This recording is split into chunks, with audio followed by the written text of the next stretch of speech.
Donkey Kong. The tank continues.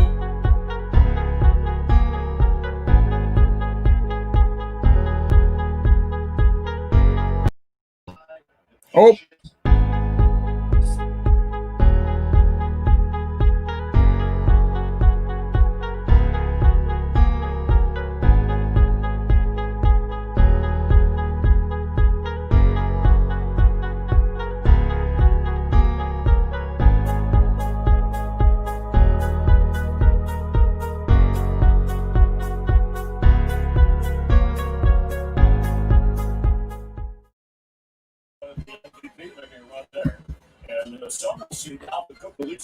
There we go, JetNation.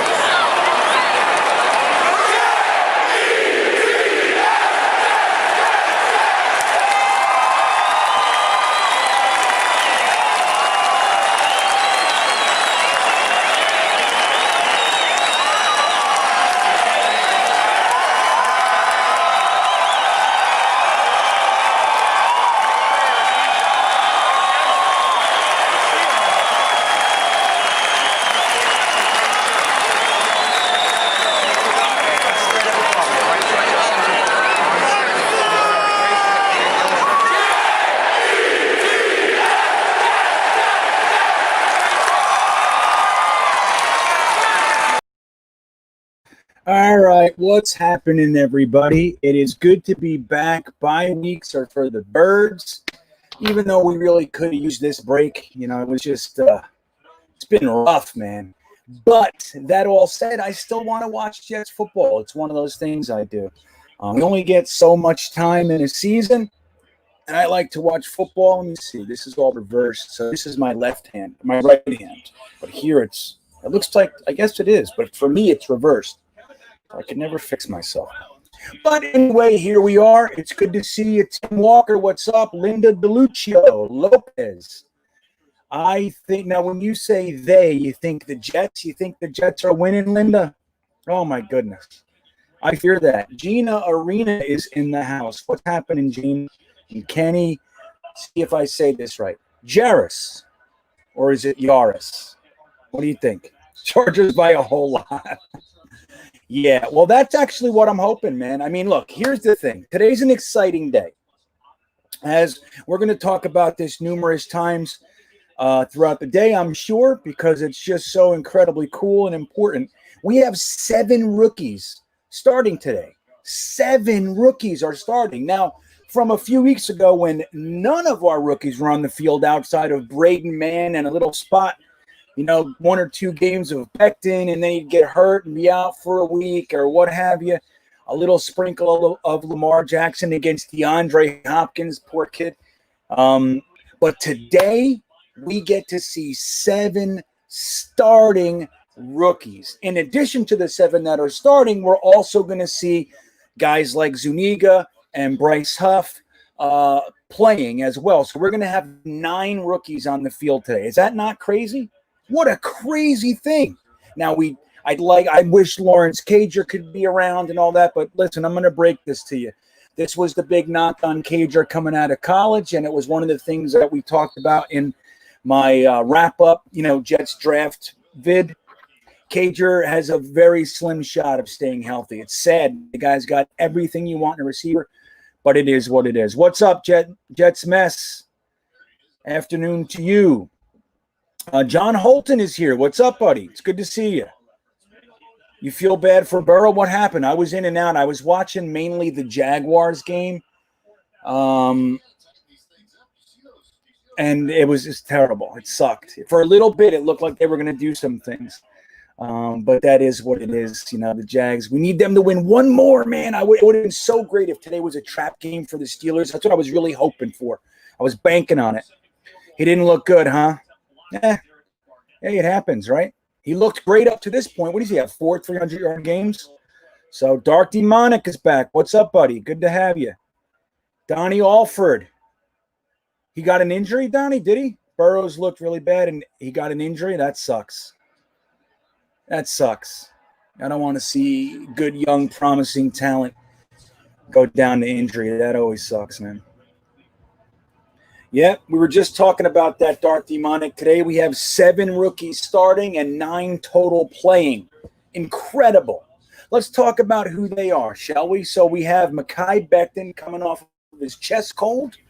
Thank goodness that's all it was. Hey, man, look, he's a big boy. He's out there fighting big boys. He had a chest cold, and he had chest pains because of it. Good for him. Get out of the game. Don't play games with that shit. So he left, but I'm just glad that's all it was. So we have Mekhi Becton. We have Denzel Mims, who has been looking better and better every week. Little yards after the catch against the Patriots. That was really great to see. And who else we got? We have Braden Mann, of course. He's starting. He's our starting punter. We have Lamical Perine, who's not starting, but he's playing. Right, he's been playing consistently, albeit not as much as we'd like, with Frank Gore getting the lion's share of the touches. But Lamical Perine has still been on the field, and this is great for his career. Then we have the big news of the week, which is Bryce Hall, Lamar Jackson, Javelin, Guidry, and Ashton Davis are all playing with one vet, Marcus Maye. We have 4 starting defensive backs from Joe Douglas's first rookie class. Incredible. Incredible. And I'm psyched. I don't know about you guys. I'm psyched. Number one, like we talked about many times, I'm hoping that we lose a little bit today, just a little bit, maybe 1 point, 10 points. I don't care. I just want to lose, but I would love to see guys like Bryce Hall and Lamar Jackson just show some talent, show us that they have a little foundation to build upon. That would be great. Greg Tara, what's up, buddy? Mumtaz Shamsi, it's good to have you back. We missed you the last couple weeks, man. Texans may become a 3-win team. Yeah, I'm looking. Let's see what we got here. The Texans. Where are you, Texans? Yeah, 27-20. Good. It's a minute left. I'm going to throw that game on. I'm watching the Eagles-Cleveland. Let's go, Eagles. What is this? I'd like to see the Eagles get another win or two as well. And I hate the fucking Cleveland Browns. Part of my French, but I hate them. You guys know this story. I think you do. If you don't know this story, let me know. So let's get some some score predictions. Hi Kung Fu, good to see you. Who else? All right, let's see what you guys are talking about over there. I don't see us winning, but I expect them to play hard today. I expect nothing but zone coverage from the Jets defense today. Interestingly, I actually think we're going to see a consistent sprinkling of man. Bryce Hall is an excellent man cornerback, and Lamar Jackson, while he's better in zone, has a very strong press on shorter yardage down. So Lamar Jackson, our cornerback, gets into trouble when he has to turn and run with the receivers. So that's why they like to keep him in zone. But if he's playing up press, he's very strong, very big-bodied, and very effective up there. Yeah, Mumtaz, I'm hoping for losses as well. The good news, I think somebody told me, and I didn't even bother to check it out. Sometimes you guys talk and I just go with it. The Jets, after today, all of our opponents are 6-3. Is that accurate? That's crazy town. So that makes it good. Cam Newton. Oh, J.J. Watt just batted down yet another pass, man. That's awesome. So what was I saying? What the hell was I talking about? Oh, all of our opponents are 6-3, so that bodes well for the tank, all right? So John Holton, 38-6 Chargers. Holy shit. You think that with even with Mims and Perryman and Crowder and Griffin and Herndon getting back into the mix with Flacco wanting to air it out? I think we're going to score a few touchdowns today. That's what I think. It actually is going to make me nervous. That's what I'm thinking. Oh, look at that. My wife, she always forgets that. As soon as I start something or go into a meeting, my wife calls me. Okay, hold on a second. Hey, kids, come here. Jovis, come here. Preteen Bean, come here. Baby Bean, come here. So what time we got? 4:01. I want this game to start. 2 weeks is too long. That's what I say. Hey, there's a bunch of kids playing down at the mini golf place. Go down there. That's it. I tried. So I made this whole highlight video for you guys, and then it won't upload. I spent like an hour and a half making you guys this, finding clips and downloading them and clipping them together and adding music and all this stuff. I wanted to get like a pump-up video, and it won't upload. Isn't that some shit? It's baloney. Thank you, Jets Mess. 38-17 Chargers. The Jets will score today. I agree. 38-17 sounds pretty good. I actually think it's going to be like a 24-17, something like that. 38 seems like a stretch. I just think the rookies are going to be playing so hard, wanting to make names for themselves. Don't forget, quite a few of them were injured, so they're chomping at the bit. They're not just getting folded in. They are starting 7 starters today. Now, this is going to be a really good indicator. Now, it's not, this is one game, of course, and it's an early game in their career, but it's also going to be a pretty good indicator of what we're looking at with Joe Douglas's draft class. I don't think we're going to see Joe Douglas up there sleeping today. It's not going to happen. Not that he was sleeping, of course. I know that. But I think we're going to see him all perked up because these are his guys. This is his team. 9 of our 22 starters are from his draft class. Not started, 22 that are playing, or 7. But 9 guys are going to be playing out of his draft class out of 22. So that is pretty friggin' cool. I don't think it's ever happened before. I don't think we've ever had a class that ended up being pretty much all on the same field. Wouldn't it be cool if James Morgan was playing as well? That would be something, man. Oh, no shit. He's out for the year? Oh, that's terrible. Joe Burrow's out for the year. What is it, a knee? Is that what it is?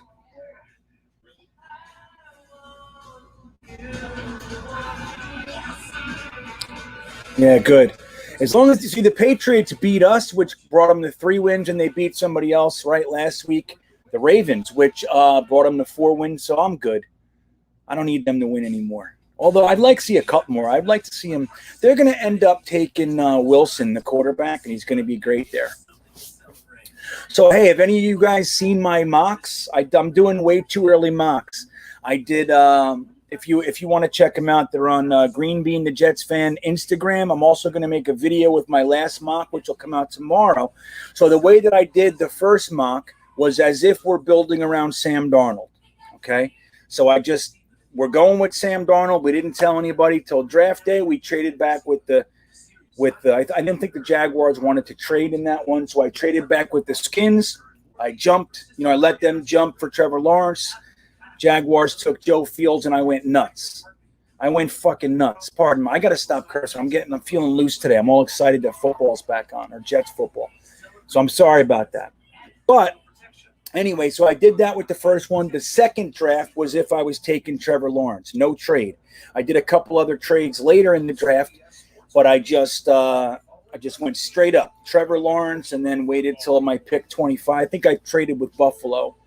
I think we had the 21st pick, and we traded back with Buffalo. But anyway, and then tomorrow is going to be the craziest one, which is where I'm not telling you what it is. It's going to be a big surprise. It's going to be berserk what I got going. And don't forget, I'm using simulators, so I'm not like making up trades, and I'm just following the simulator, and I'm just allowing it to come to me and trying to assess values and all that kind of stuff. Not a lot of it is as realistic as it's going to pertain to the end of the year college kids, but I'm just going with it. So it's fun. It's a good time. I use the PFN draft simulator, which is pretty awesome. It's better than Draft Network and some others. Joe Burrow, thanks for all the love. Can't get rid of me that easy. See you next year. Shit. That's crazy. No, Anthony Sanicola. Look at this guy. We gotta find Anthony. Tell him to stop putting that stuff in the ether. Anthony, let me ask you, is that what you're rooting for? You'd love to see a win today? Is that Sergio Castillo? Look at this guy. All right, so tell me how much our delay is. I'm kicking. I'll tell you exactly when I'm kicking and tell me where you are, okay? Here we go, and now. Just got kicked. Where are you guys? Touchback. Game on.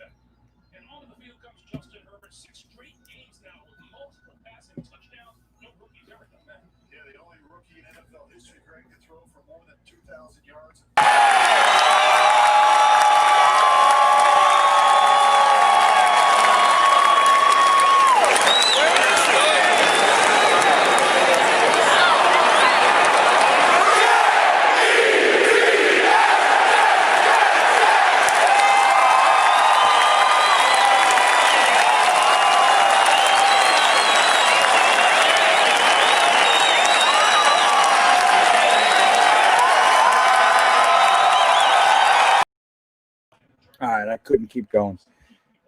You see those hits? You see Frankie Louvu running around, everybody? He's back, too. Don't you forget about the Louvu. All right. Let's go, Jets. Just enough to lose. Look at Kalen Balaj, huh? What do you have, 140 yards last week? Isn't that crazy?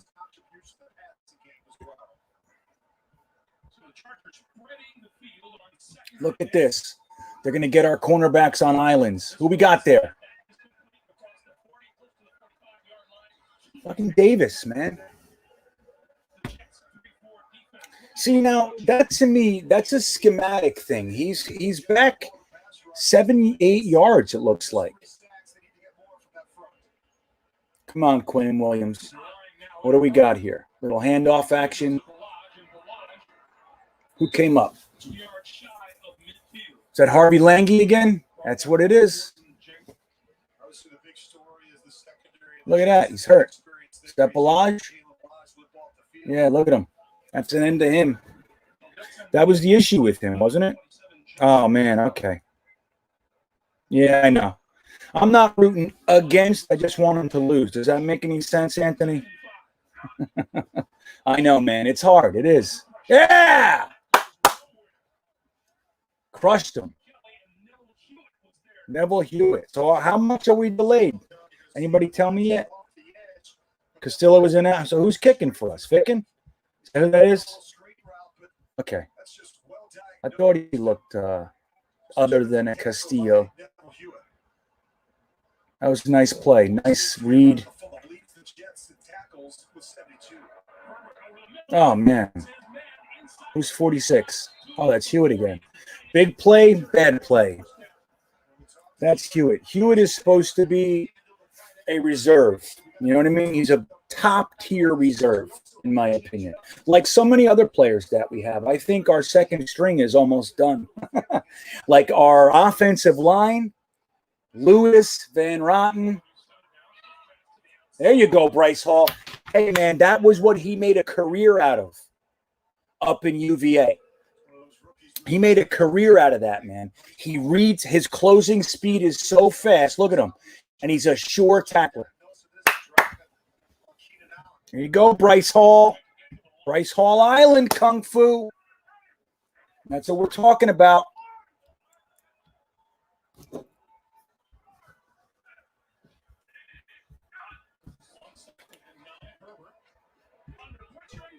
Yeah, who was it?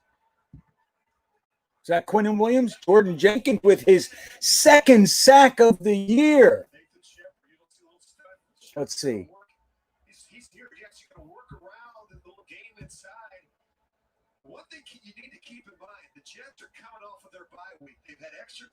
Yeah. Okay, that was Nathan. That was Jordan Jenkins. That's who that was. Bashed him, forced him up. Jordan Jenkins wrapped him up. That's what you want to see. That's what you want to see, everybody. Jenkins. Look at this. Yeah, look at our kids. You see them, guys? What's up, Robert Keys? Well, it's funny, Rice. Hey, look, man, I'm glad that you came. It was nice chatting with you over at on the YouTube video, and I'm glad that you stopped by. We're going to talk. It's not necessarily a play-by-play, but there's reaction, and the guys in here are great, and they're going to tell you what's going on. And yeah, guys, be descriptive. Looks like we're about to have a block punt. Who did it? Quinn Williams with the coverage. Look at that defense. Look at Greg Williams.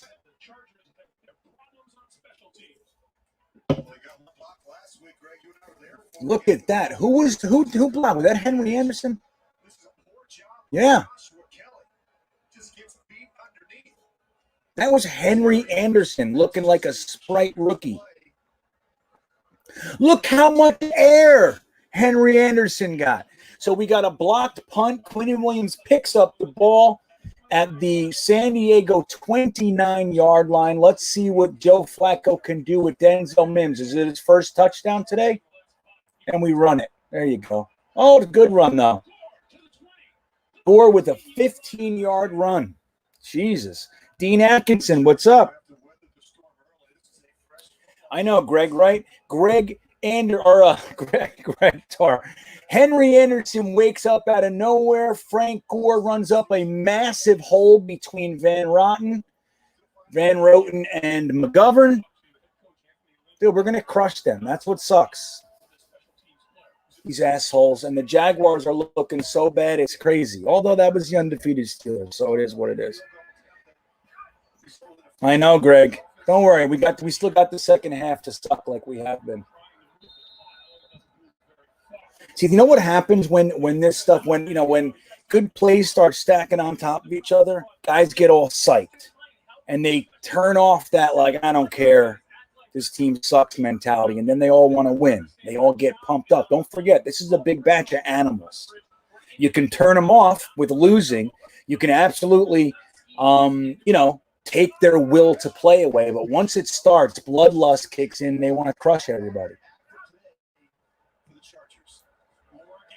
Look at Lewis. Did you see that block by Lewis? Gore's hurt. Yeah, he's too old for that shit, man. Did you see that? First of all, look at Becton. Get out of the way, Bosa. He's got nothing. And then Lewis ran through the hole. Dude, he completely crushed those guys. Yeah, who doesn't really like Becton, buddy?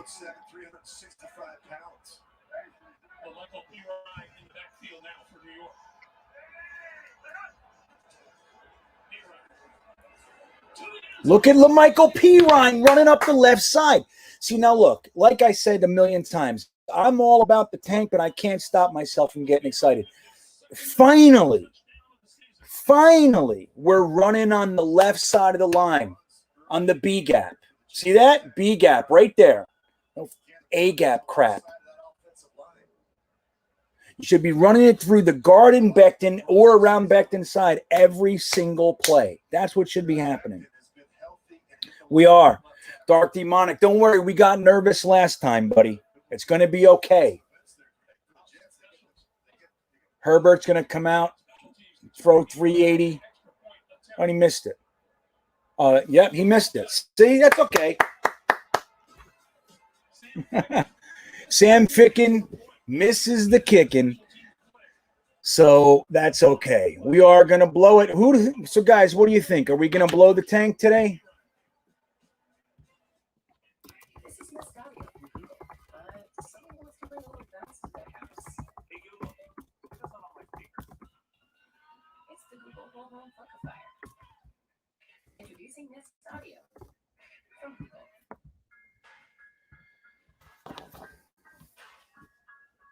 All right.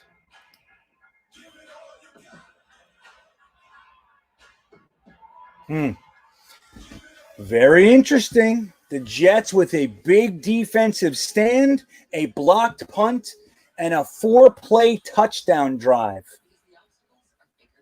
Lamical Perine gets his second touchdown of the year, running up the B gap between Becton and Lewis. Second. Yeah, my son came out here to correct me. He heard one sentence.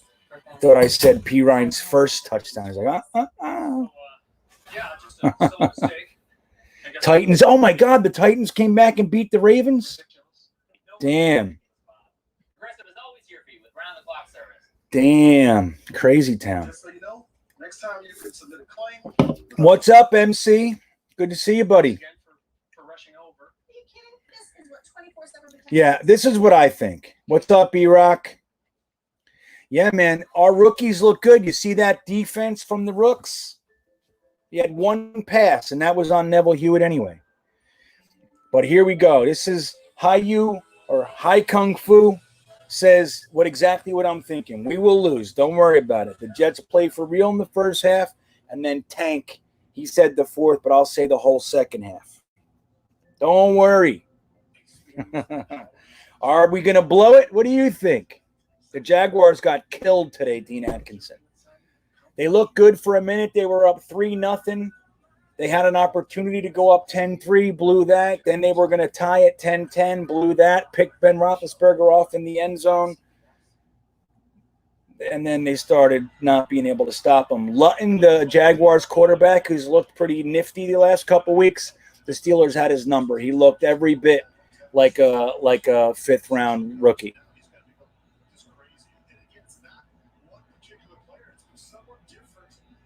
Oh, my God. John Holton, don't make me fucking find you. What are you talking about? Don't do that. I'm telling you, we can't put this stuff out there. So let me ask you this. Is everybody not buying Jets gear? Anybody give in and buy their somebody special something from the Jets store? Don't do it. If they see us buying stuff, like if we win today and they see us buying stuff, they're going to think everything's fine. Can't do it. We got to not buy stuff from these guys. I argue with the Jets site all the time. Well, I mean, and what I mean by that is I argue with them. They don't get into it with me. But every post, look at this. Come on. Who came up with that hit? Marcus Maye. Okay. There you go. There you go, Greg Torr. Yeah, what happened with Castillo? Is it Castillo? I think it's Castillo, right? Hopefully he's our kicker. I like him better than Ficken, but Ficken didn't do anything to lose the job. He was playing well, so I get it. And Joe Douglas seems like a loyal cat. Look at that. That was Quinnen Williams. You see him? That was a stack at the line, led by Q.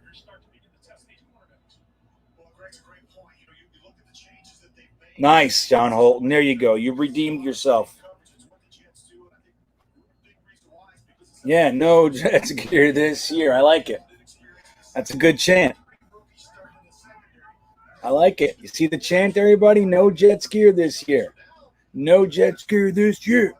No Jets gear this year. I like it. Tell your girlfriend I approve. Oh, shit. Damn it. Bryce Hall. He's like, I don't know the rules. What is it in the NFL? I'm from college. Let's see. Nice. Barely, dude. If he didn't have that arm around, he didn't even do anything with it. It was just there. See that? Yeah, Hall knows. He's our boy.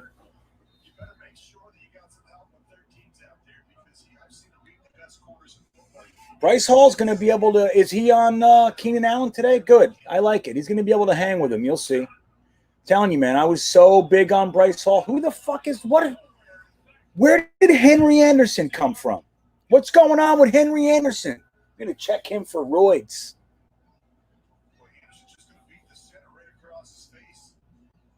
Look at Harvey Lange, all wild-eyed. Henry Anderson's like, oh, yeah, you know, I can actually play. I might even try. Henry Anderson. Look at these guys. Look at that pass rush. They were closing that pocket. Good. There you go. I want to see good plays and still lose. That's what I want.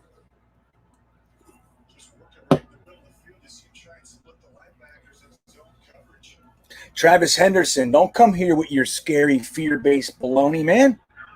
This is a love fest, a tank fest. Come on. Bryce Hall. Bryce Hall with the pass interference. Bryce Hall with the big reception on him. Look at him, though. He's right there, dude. You know what I mean? He's just got to get there. He's just got to get – he's there. I'm just kidding, Travis. It's good to see you, buddy. Come on, Jordan Jenkins.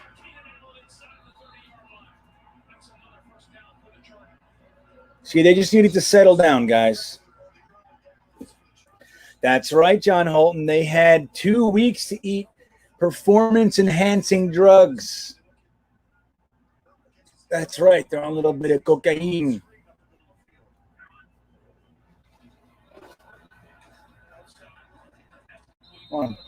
But do you see Bryce Hall's skills? Do you see it, man? You see his recovery? You see his stopping power, how quickly he changes direction? He's just got to get there. Look at Jamison Crowder. It's better than we're giving him credit for.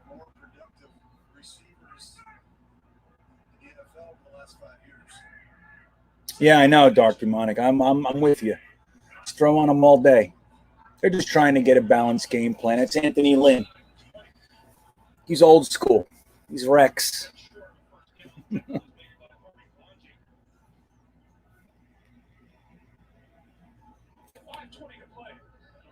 know what's funny about Hall becoming a target, right? Like Demonik says, Bryce Hall is going to be a target, and I actually agree. It's trial by fire. But if it was me, I'd be throwing out Lamar Jackson all day. I'd be sending streaks, deep posts, and all that. Out routes. That's where he struggles, man. Let's see where they are. I don't even know their number. 39? Oh, man. Yes, he does. So Bryce Hall is 37. Oh, is somebody hurting there? What's going on?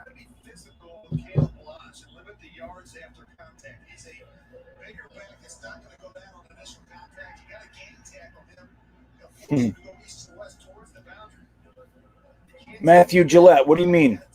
How I watching the game, or how's everybody watching? We're not watching it together. We're all watching it at home, and we're just talking together. That's what we're doing here. We actually looked into I got to ask the JetNation owner again. Come on, Langy. There you go. Okay, you wrapped it up. But I wanted – oh, is that what you mean? Yes, I'm looking – I have the app, like the Sunday Ticket streaming app. I don't have, like, DirecTV.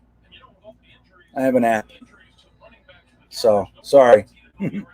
But I forgot what I was talking about. It's okay. We're just talking. We'll do all right. Look at Kalen Ballage. Unbelievable, this guy.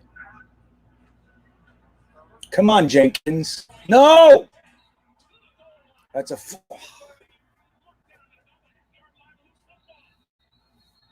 You saying he was down? Oh, that's Jets ball. Look at that, guys. Look at that. I'm all sorts of scrambled eggs right now. When I said no, that was because I thought it was going to be a touchdown, and it was a fumble, and I was like, no. I don't know what the hell I'm doing. I don't know what I'm rooting for. Yeah, it's out. Look at that hit. Boom. It was really Ashton Davis that started it, right? Ashton Davis, boom. Yep, sends him into the air. And then Marcus Maye cleaned them up, knocked the ball loose. That's a fumble, no doubt about it. Isn't that funny, Gene? You know what? Go to YouTube then. We're on YouTube and Facebook. So if you're watching it on Facebook and it's not working, just go to YouTube and type in JetNation into the search bar, and that's where we are.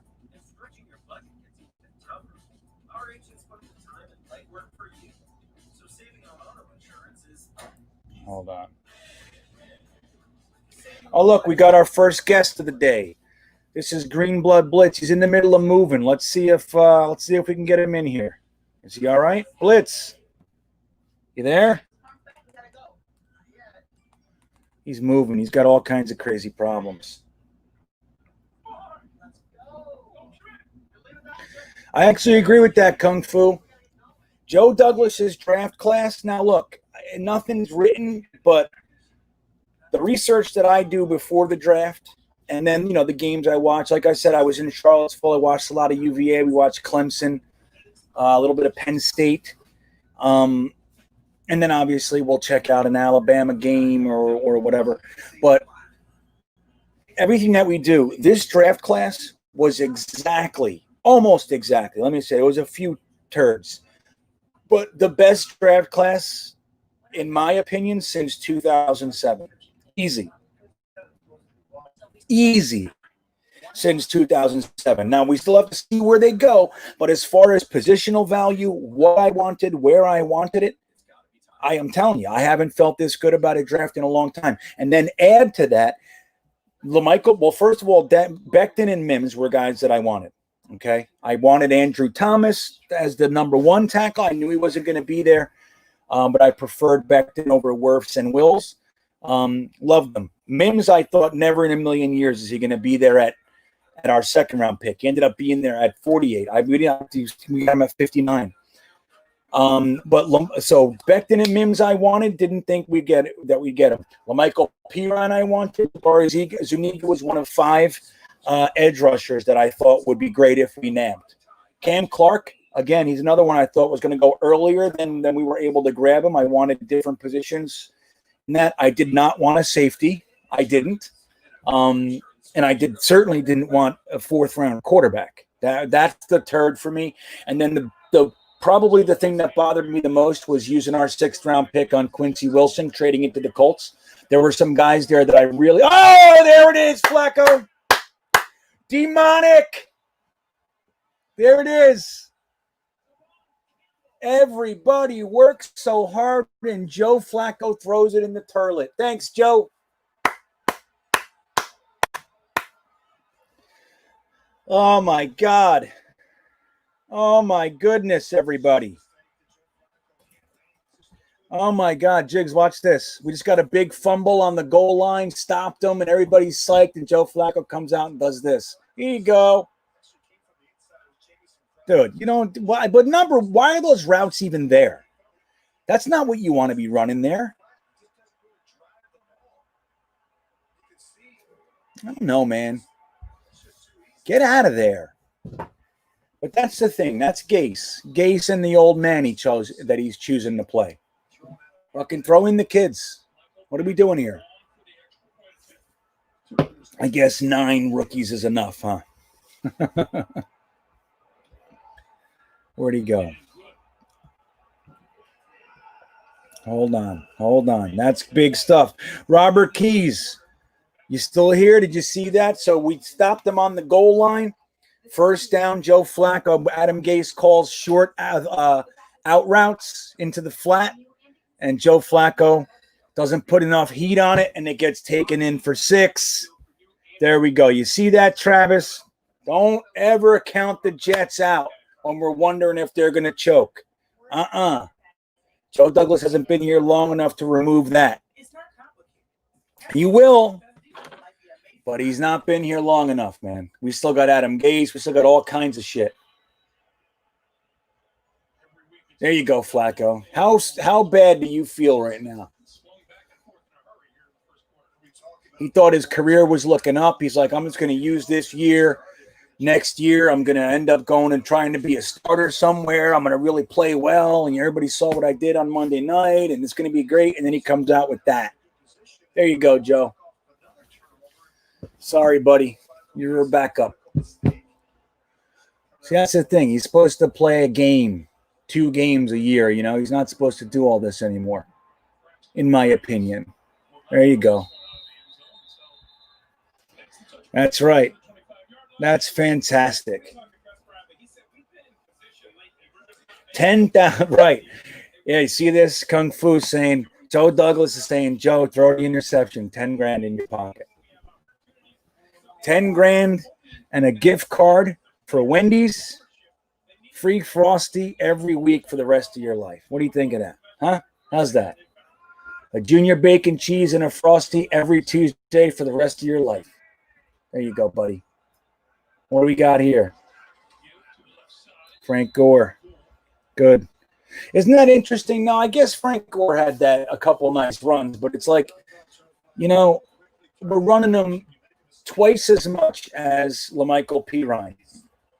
And Lamical Perine is scoring touchdowns. You know, it's like just give the kid the damn ball. Let's see what he does with a full game of like carrying the load. You know what I mean? Carry the load. Let the kid carry the load.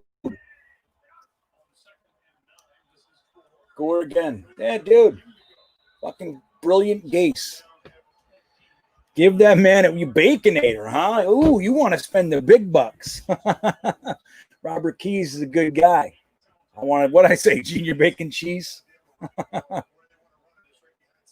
Did they? Look at that. Dark Demonik identified something. They moved their best pass rusher to the other side. They knew Becton was going to completely neutralize him.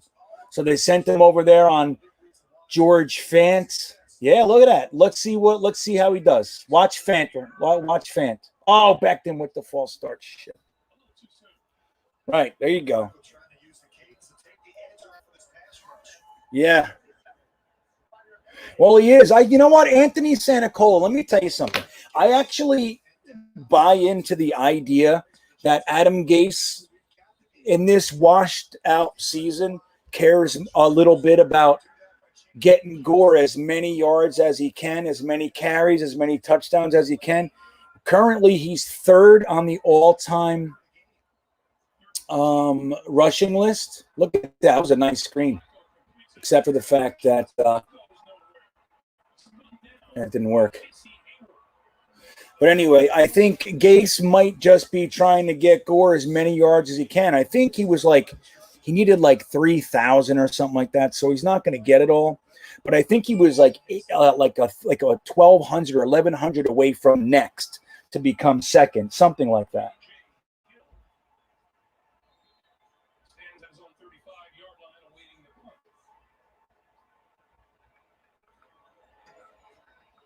Hold on.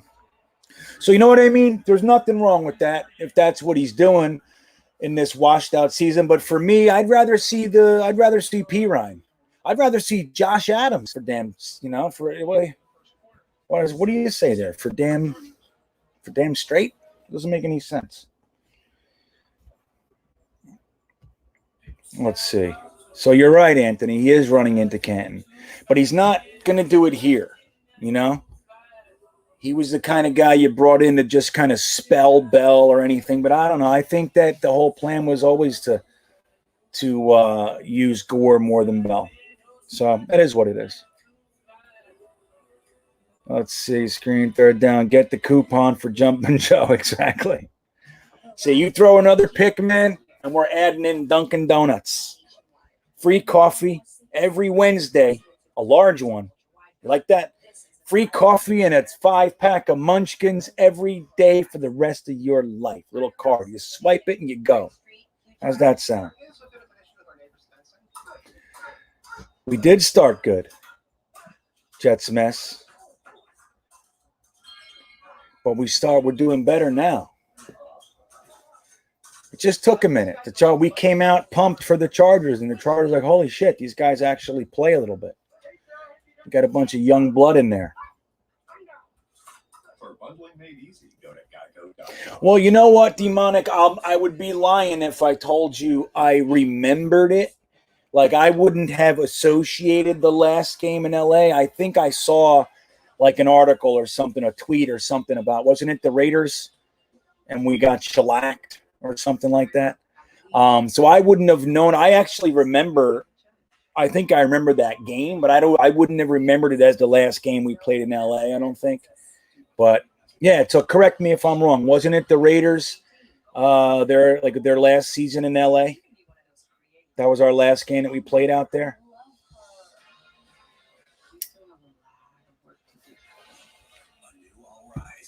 Here we go, everybody. Check this comment out. This is something I've been saying in some of my videos, and I've also been talking about this on JetNation. My greatest fear, as it pertains to the Jets, is that Gase is the one behind this whole tank. Like you said, he didn't like Bell. He didn't. Well, he claimed he liked the Mosley signing and said pay whatever price. But I don't. Especially now, they don't like it anymore. Enunwa, picking Quinnen Williams, all those types of things that were happening under McCagnon. No offensive line, no wide receivers. Hold on, look at Lange. He's so peppy. So imagine that. He's the one. So they sat in a dark room with Jaime and CJ and Joe Douglas and Gase. Maybe even Greg Williams was allowed in. Hey, what are you guys talking about? So they made this plan to tank and get Trevor Lawrence and trade Sam Darnold and the whole thing. Don't forget, I made that conspiracy theory video, man. But the thing I heard was that Joe Douglas wants nothing to do with Gase either. So that's what I heard. Again, I don't have like rock solid sources. I'm not Rich Cimini, but I do have people that tell me stuff. They've gotten a couple things right. Like CJ Mosley, I knew 24 hours before it was announced. I just didn't believe it. I was like, get out of here. That's the stupidest thing I ever heard. Anthony Barr, I believed. But I was told CJ Mosley contract is just about wrapped up. I'm like, no way. And then like 24 hours later, it was announced. I wasn't surprised. I was surprised, but I knew. So then they told me last year that a trade between the Jets and the Jets and Browns was all done for Beckham, that it was all done. They were waiting to see a couple things, but the particulars were done. And that never came to pass. And I didn't believe that one either, but that's what I was told. So anyway, I hear stuff. And the thing I heard this year is that Joe Douglas doesn't want Sam Darnold. He didn't want Jamal Adams, and he doesn't want Adam Gase. So that helped me because I fear that too, Kung Fu. If Gase is in on this, then of course he sucks. He's sucking on purpose, right? I just think that he really sucks. If you look at his track record and his history, what was he paid to tank over in Miami or Chicago or wherever? So anyway, that's that.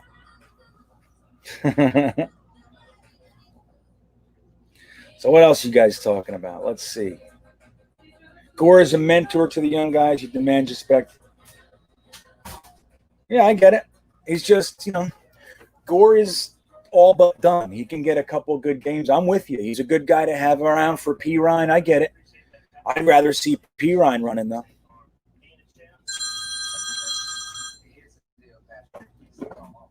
But I get it. I'm not disagreeing. I agree with you. He's a great guy. All those things. Just like Josh McCown was a great guy for Darnold. As soon as we got rid of him, Darnold started slipping because he has no quarterback coach. That's when you knew everything was wrong. That's why I don't like Gase. I knew it right then. He's not going to hire a quarterback coach, and he's hiring his gopher as an offensive coordinator. He's not an offensive coordinator. He can call plays that are written. He's not writing and designing these plays. He just has a playbook. He's just calling them. Dowell Loggins isn't some offensive coordinator, and he doesn't have a quarterback coach. So what Gase is saying when he does that, when he was hired and didn't hire a quarterback coach and hired Dowell Loggins as offensive coordinator, he basically said, I'm going to do it. So I'm also going to be the head coach of one of the most intense fan bases teams, the intense media. I'm going to be that guy and run this whole operation. But I'm also going to mentor Sam Darnold and work with him and develop him. And I'm going to create the offense. And I'm going to call the plays on game day so I can't focus on anything else. That's what he said. And guess what didn't happen? He didn't mentor or develop Sam Darnold. That's what happened. So that's what I think. Look at this. Is that Quinnen Williams again? No, that was Farukasi.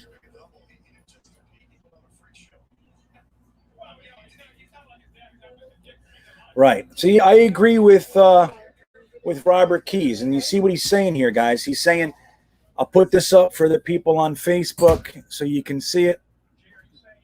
You can't rely on anything Joe Douglas says. He's got to toe the company line until the changes are made. Gase is a goner, and if we get the first or second pick, I think you meant or there, or set. Oh! The kids ran into each other. What happened there? Let me see who it was. Marcus Maye. Who else was it? Was it Bryce Hall? I don't want to see it. I don't want it to be on Bryce Hall or Lamar Jackson. Javelin Guidry, I'll take. Hold on, I'll get back to that comment in a minute, Robert. So we got Mike Williams. Who's covering him? Arthur Mollett. He's another one that needs to go, huh? So that was the two veterans. Arthur Mollett. Isn't that interesting? The kids, while they're giving up some yardage and stuff, they're doing okay. Arthur Mollett and Marcus Maye, with the help of Marcus Maye, just got burned for a fucking, what is that, a 40-yard touchdown? So anyway, Joe Douglas has to say, like, remember when he did his press conference? I'll take the comment off so you can see my face. Remember when he did the press conference and everybody went berserk? What is this? Oh, okay. Everybody went nuts. He said Adam Gase is here. He's part of the solution. Oh, my God. He said Sam Darnold. Dude, he has to say that. And number one, he's right. I mean, in addition to having to say it, he's right to say that. You, as a respectable man, you don't do that. You don't do what Adam Gase does and throw players under the bus. Remember, he was asked questions and he would say, well, if my players executed the play as I wrote it up, they would, it's like, or he'd say Robbie Anderson ran the wrong route, or he would actually say that stuff. You don't do that unless you're Bill Parcells, okay? And you have that earned cred to be able to say that. Everybody knows it's in jest but serious. When he called Terry Glenn she and all that kind of stuff. Remember when he said about Irv Eatman, he said Irv Eatman has the Jonathan Ogden flu. They said, how injured is he? What's going on? He goes, I don't know. He just think he has the Jonathan Ogden flu. So like that kind of stuff, Parcells can do it. But what Joe Douglas is doing is a new GM in a very tough environment with a rabid fan base and intense media that are just the blood in the water, sharks in the tank. And he's being respectable. He's respecting the men that are on the team. He's not going to throw Sam Darnold under the bus. He's not going to throw Adam Gase under the bus. They're friends. And it's not going to serve anything. It's not going to do any good. What are you going to say? Adam Gase sucks? I hate that guy. He's the worst. He sits up on the bench alone while Sam Darnold is on the other end crying. He won't even go talk to him. So I agree. I think Joe Douglas is doing it exactly the way I would want to see done. Few little things different. He's taking some swings that are misses. It's fine. It's fine. He's swinging.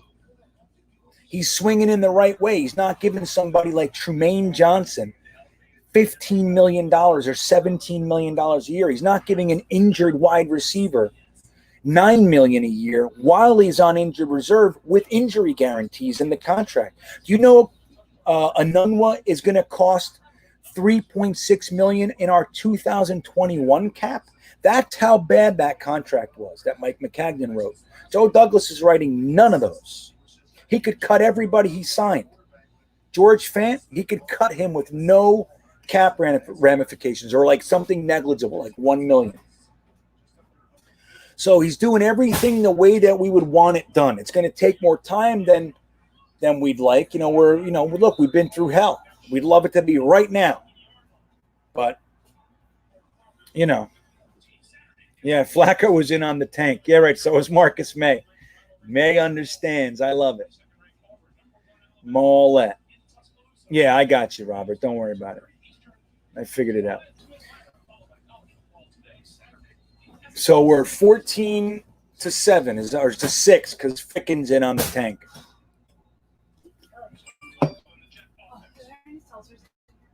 They're outside. Come on, Flacco. Oh, my God. Chris Herndon with another drop.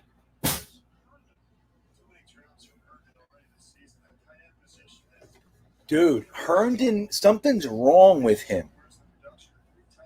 It's up here. I don't even think he's in on the tank. I think he's just degrading. What is he? He's got his hands out like somebody did something to him. Yeah, you think? The guy announcer said they need to get more from the tight end position. Yeah, I think so.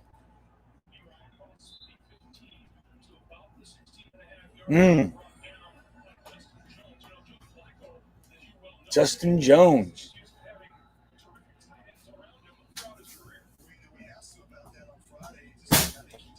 I agree, MC. I think his confidence, Herndon, that is trashed. And the thing is, like I was listening to a podcast the other day, and they were saying, when somebody's confidence is down like that, you gotta use them a little bit more, get them rolling. He drops a pass and you don't see anything till next week, or you know what I mean. So I don't know. I think we probably could work with them. We have no development. Who's our tight end coach? Does anybody even know? Is it Jim Bob Cooter? I know he's coaching the running backs.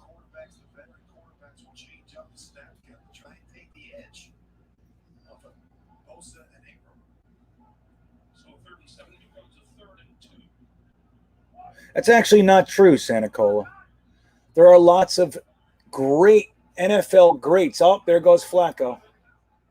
No, that was a pass, stupid. One example, Barry Sanders. He was on turds, and he's one of the greatest running backs of all time. You don't play like a loser unless you are a loser. Just because your team is losing, and a lot of it because you can't catch a pass, he's not helping.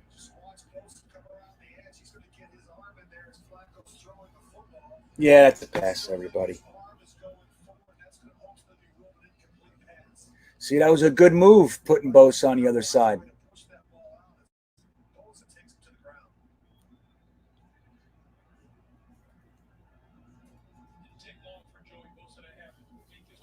Well, I don't think it's confidence, Anthony. I think it's they don't care. They're not invested.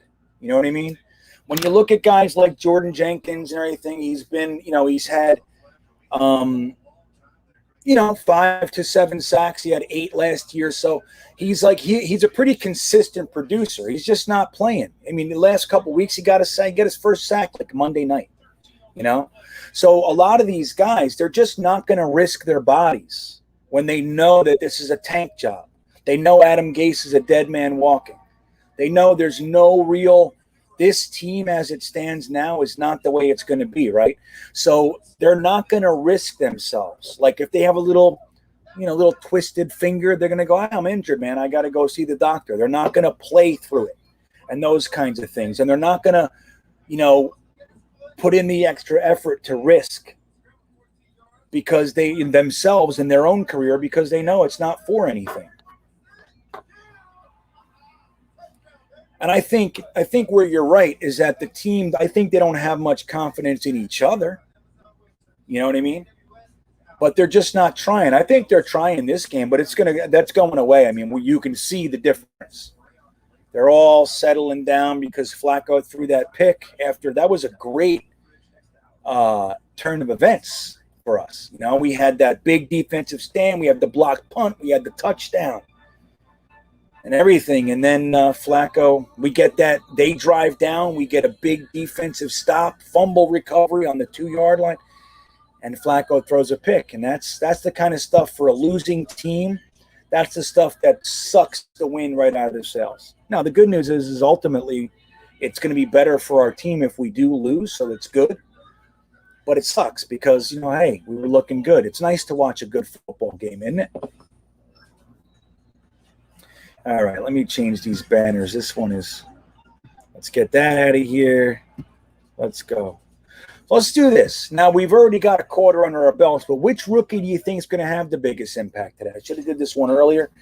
But is there anybody you think Lamar Jackson, as this game goes on, you think Bryce Hall is going to get a pick? You think he's going to have a couple real nice passes defense? You think Jabari Zuniga or Bryce Huff will come out and have a a sack or a big tackle for a loss or something like that.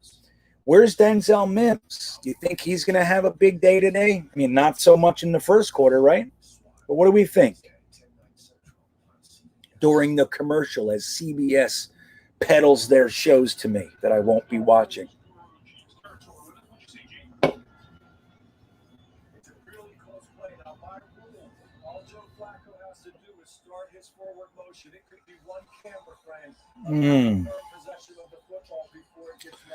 Yeah, Smart Becton would run him. Yeah, that was happening, John. Becton was neutralizing Joey Bosa, so they said, let's get him on the other side before he loses all his self-worth.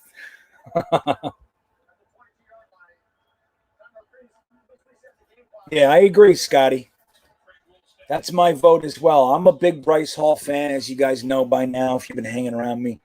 I freaked out when they drafted him in the fifth. Number one, I kind of that day I was moving, right? So I was watching the draft. Like day one I watched in the beginning of day two, but then I had to I was moving, so I was like in and out of trucks and all kinds of stuff.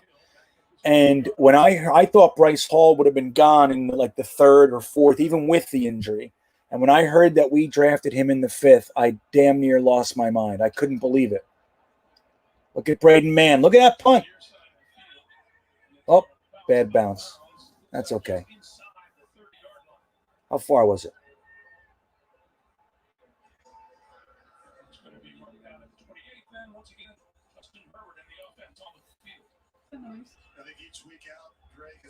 How much was the punt? How long was that punt?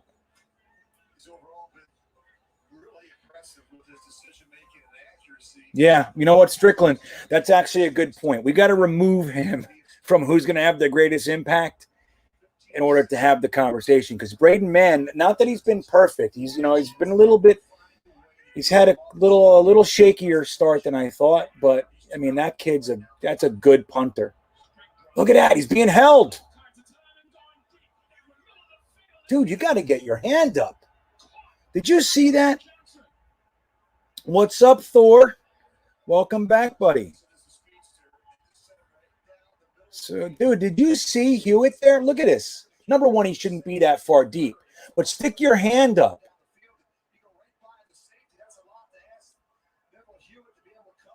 Dude. I know. That should have been Bryce Hall or even Lamar Jackson. That's where he has trouble.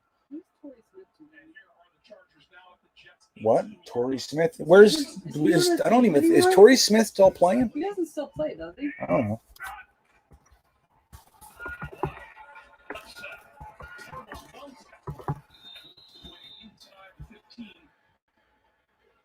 Former American football wide receiver. He was last on the Panthers, it says. He has a short career. Did he have a short career? No, I don't think he was a short career, right? Wow, that's a pretty interesting fact, Demonik. That's a pretty interesting fact. If the Jets go 0-16, the great Greg Williams will have been the coach of 2 0-16 teams. The only one in NFL history. It's kind of crazy. I mean, karmically, it makes sense, for all the shit he pulled. But I don't know. I like Greg Williams. He's he's a throwback to a different time. And there was a time when most coaches were like that. They were animals. All yelling at each other and throwing stuff. And now everybody's so calm and collected, and it's like Moneyball. Can you tell her to lower that? Whatever that is. Thor, what's up, buddy? So what are you doing? You hanging out? Were you out doing yard work?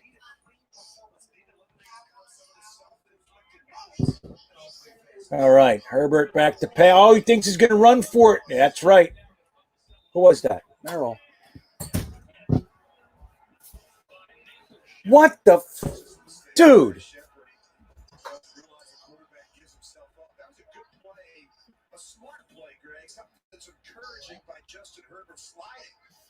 Remember, this is a guy that's taken a number of unnecessary hits. He's starting to figure out that I've got to be able to protect myself. That's kind of stupid.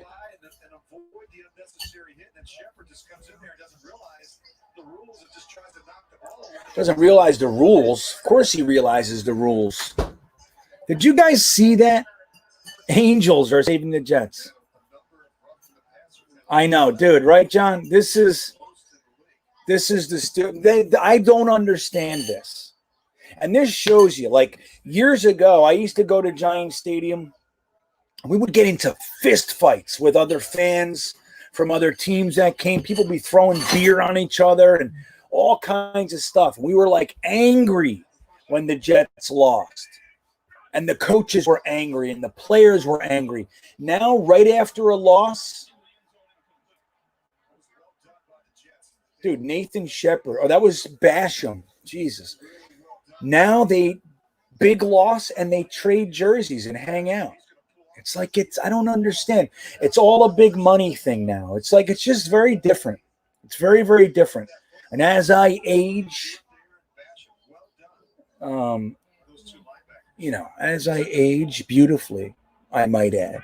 But as I age, I'm becoming a relic. It's like my son loves it. He's 12 years old. He's like, oh yeah, I love when they get like this is what he's growing up with. This is what he sees. It's still a great game, right? Football's great, but it's not what we as my generation and maybe it's not what we saw. Guys were on our team for the whole career, most of it anyway. And they were your guys, Kyle Clifton, Mo Lewis. These guys were our guys. Joe Fields, all these guys. I could go through them all. But, now it's like every time. I would never buy a jersey now. Now I just won't do it, man. I can't. You can, like a Mahomes kind of deal. He signed a 10-year contract for $500 million. Yeah, all right. You settle down, you buy a Mahomes jersey. But everybody else, it's crazy. I know. That Shepard hit was the most ridiculous thing I've ever seen. I don't even get it. I don't even know what the hell he was thinking. Did he not know he was on the ground? I keep looking at the standings, hoping that all the shit teams win. Jags remain our real competition. They are really bad, just like us. The Texans won. Nice. Rooting for the Cowboys to win today. I agree, Mr. Keys. And the Jags, let me tell you something. Their schedule is no joke. They needed to beat the Texans that week, but they didn't. That was our best chance. They might squeak one out, but does anybody know, is Minshew coming back anytime? He's not out for the year, right? They can win if they got Minshew in there.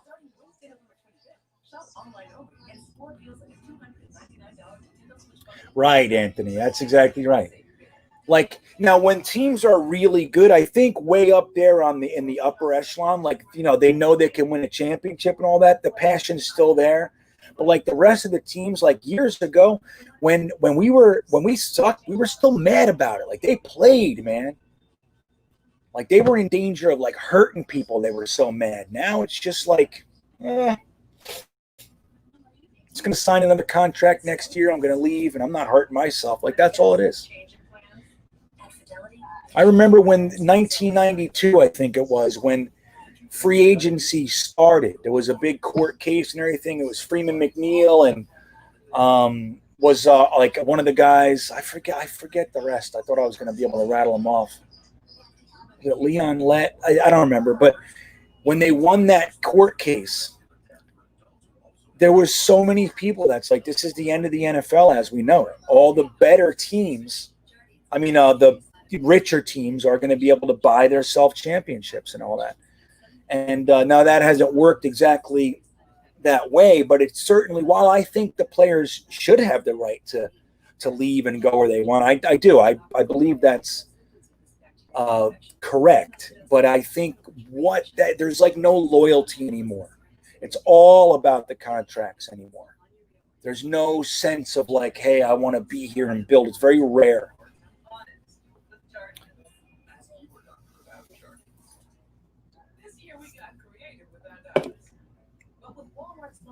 Yeah. Hey, I hear you, man.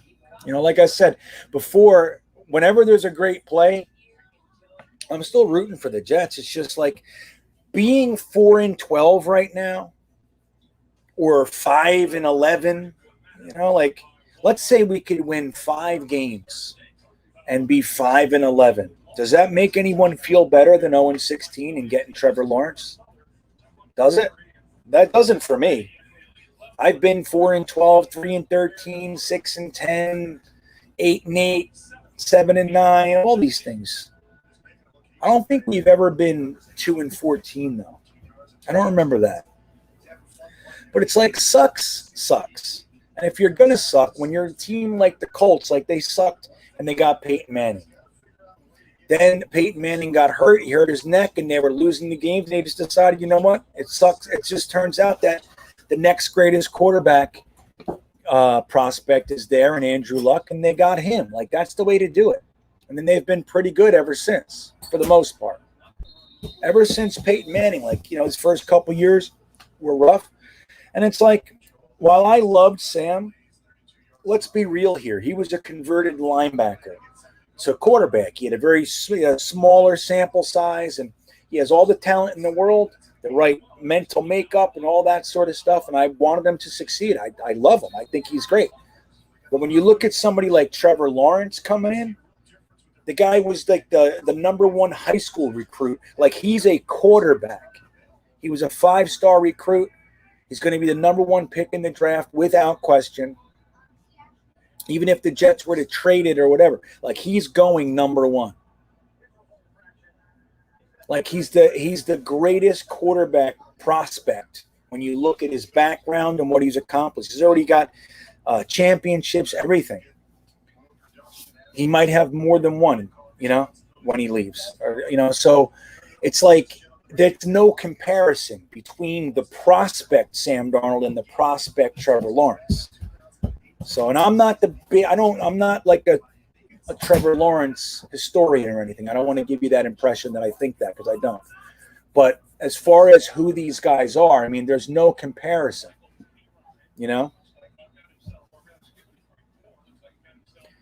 Well, of course you got to prove it. But, there's lots of guys that come out and as first round busts, Marcus Russell. But very few of those guys had the same background and are as quality of a prospect as Trevor Lawrence. There's only been a few. John Elway, Peyton Manning, Andrew Luck. That's it. Even every year there's like a best quarterback in the class, and some are better than others and everything. But there's no prospect that has the – look at this. Is that Mims? Herndon.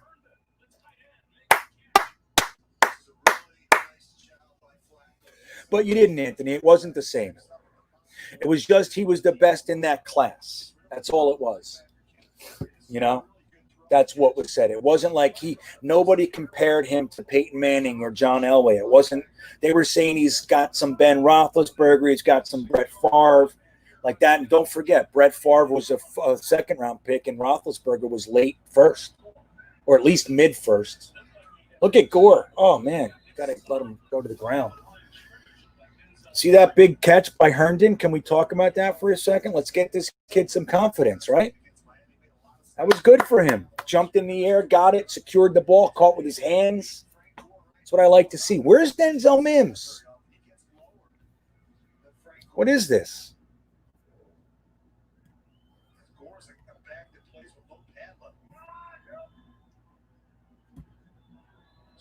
So that's the thing. It's like, again, I'm not trying to crap on Sam Darnold or say he was never supposed to be good. I'm not doing anything like that.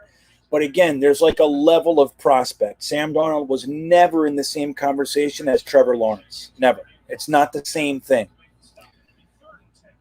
Trevor Lawrence is up there with Elway, Manning, Luck. Like that's it. As far as prospects. Now you're right. It doesn't mean he's going to be a great quarterback, but it means you got about as much stock to work with.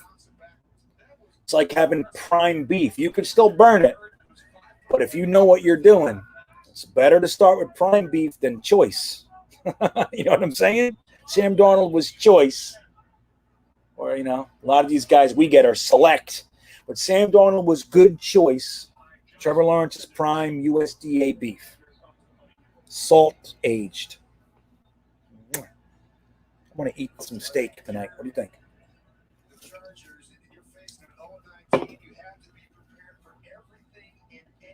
Yeah, didn't I answer you, John Holton? I don't remember what it was, your comment, but I try to answer all you guys. Like when I make a video and you guys take the time to watch it and comment, I respond as best I can. If I miss one, it's certainly not on purpose.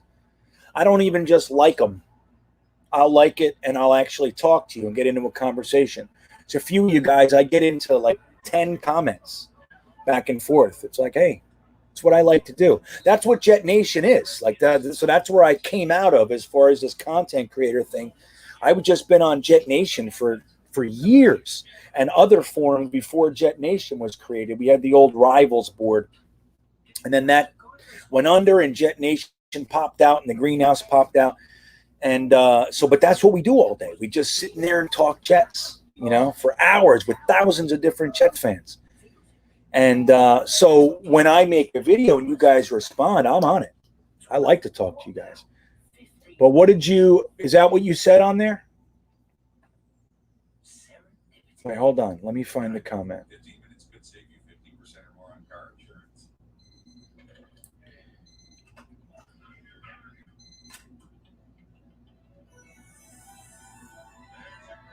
Definitely crazy rules have changed. Yeah, Andre, for sure. And how can you argue with these guys with concussion disorder and all that? Like Junior Seau killed himself. Direct derivative of concussions and a few other guys. Remember all that stuff? So you got to address it. You can't, you can't just pretend it's not happening. And you can say, hey man, they make the choice. They're getting paid $8 million a year, and that's the risk. Coal miners go into a coal. They know the deal. I get it. But when people are making quite literally billions of dollars off of these guys, and then at the end of so they made $8 million a year, but they can't think, or they're suicidal or they're depressed, whatever it is that comes out of it, they can't walk. We should be taking care of it. So I don't disagree. At the same time, I think we're going a little overboard with some stuff, like that hit last week with Ashton Davis. I didn't think that was a bad hit. We don't got to get into all that, but that was close, but it was there. It was right in the chest. So anyway, you know what I hate? I hate when you got a 320-pound defensive lineman going against a 330-pound offensive guard, and they're rah, rah, rah, and then a hand pops up and brushes the quarterback's helmet, and it's a penalty. Like, what? You know what I mean? Like, arms are flying, dude. That's what's going on in there. You can't penalize somebody for that. So anyway, that kind of stuff bothers me. So I don't know. Yeah. Yeah. Let me see here. Look at this. What's the penalty? Tell me what the penalty is. What is it? Yeah, I know, Thor. We heard that. That's sad. Well, Aston Langley. Cam Clark is one of two rookies that are not active today. Who is it? That's Lamar Jackson. Yeah, dude. That's offensive. Yeah, that's offensive, right? Cam Clark might just be redshirted this year. I don't know what the injury was. A shoulder, right? So I don't know what's happening with him that he's not playing. It would be nice to see him. Offense. Grab my boy Lamar Jackson like that.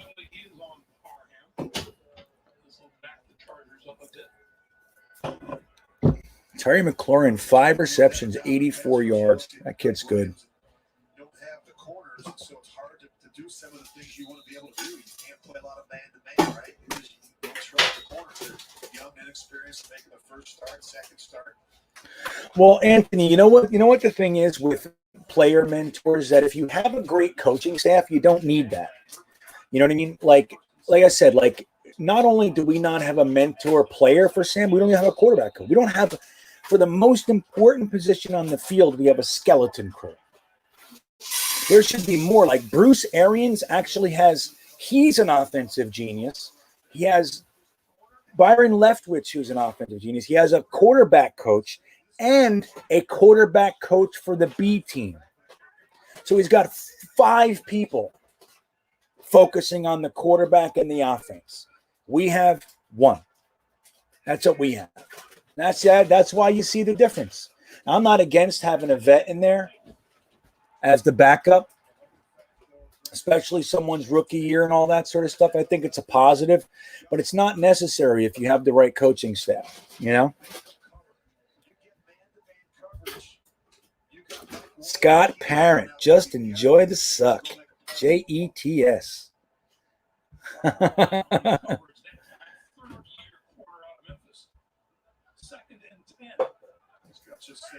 Let's see. All right. Look at the kids running around. Look at this. Oh, Marcus Maye. All right.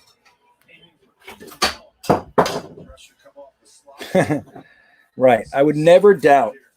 Now, it's going to be really nice, though, when Joe Douglas gets another draft. So don't forget, he's had 1 draft. The draft before he came in, that was all Mike Maccagnan. Mike Maccagnan has had 2 drafts with Sam Darnold. Out of his 3 years, Mike Maccagnan has had 2. Joe Douglas has had 1. Last year, and an offseason. Last year, Joe Douglas brought in 7 new offensive linemen and 6 new wide receivers. Look at Lange, dude. He's out of his mind.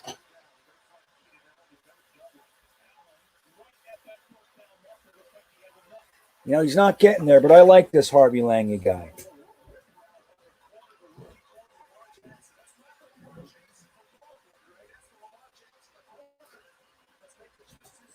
Yeah, Lamar Jackson's having a hard time, everybody. Told you. That's the guy to pick on. I like him a lot as a project, as a developmental guy. The fact that he's starting this year, let's not forget, he was an undrafted free agent for a reason. He's got all the measurables, everything you want, but he has technique issues and mechanics. And he's starting. His first game as a starting cornerback in the NFL, he covered DeAndre Hopkins. You know? What do you expect from this kid?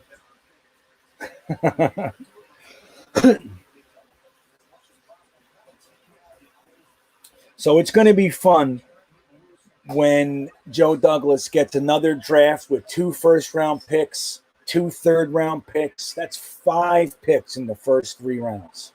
That's wonderful.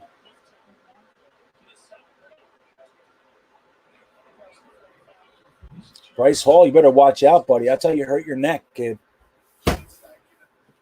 See that? He dove in with his helmet.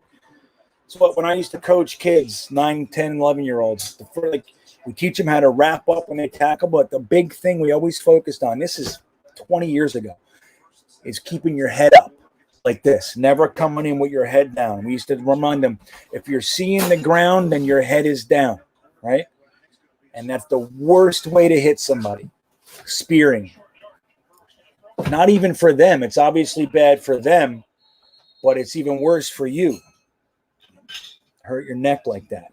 Put your face up. That's right. Exactly, Tom Langley. That's what I'm talking about. It makes you nervous. What the hell was that? The guy was already down. You're risking your life diving at a guy that's on the ground. Ugh.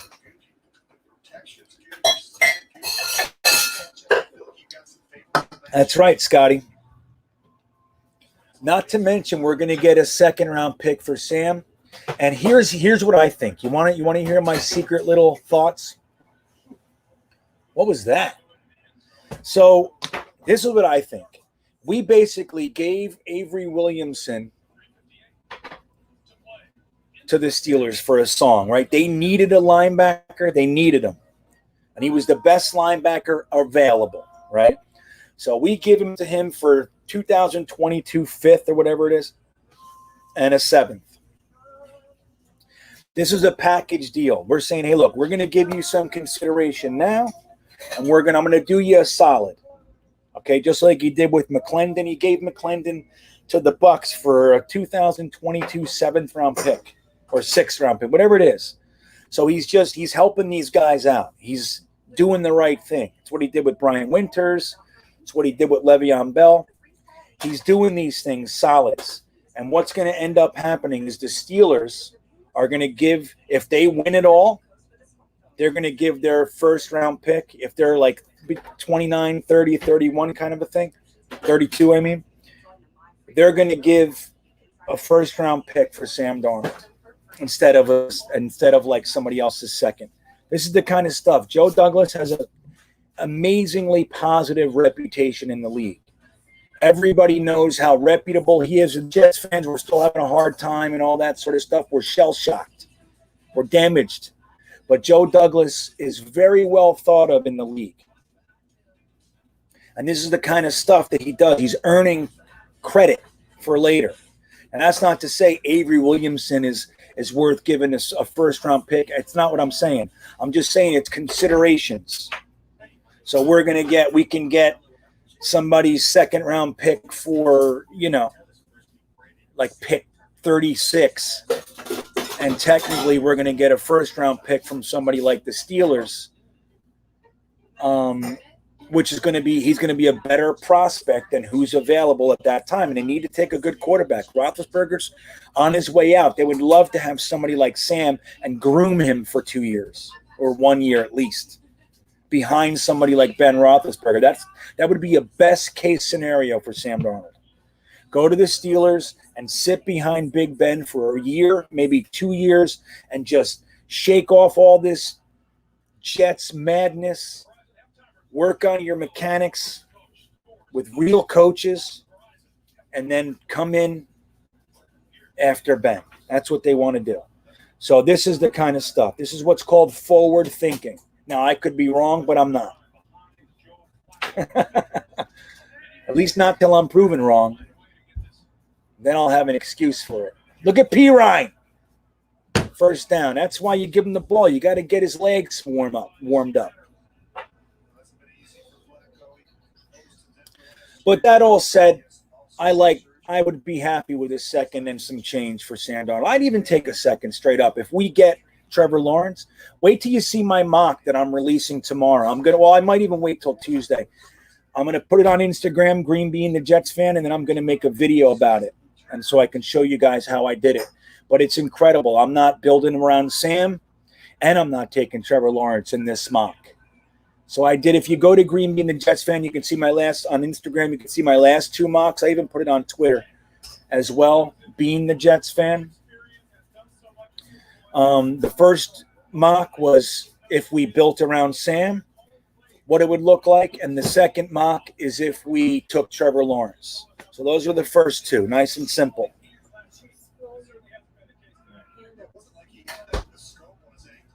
Oh, yeah, that's smart. My wife is smarter than me. My wife is 30 years younger than me, so she's 18. So she's smart. She's into the Instagram thing, and she's like a little techie girl. So she's like, she's social media. I don't know anything. I'm old. I'm like, what?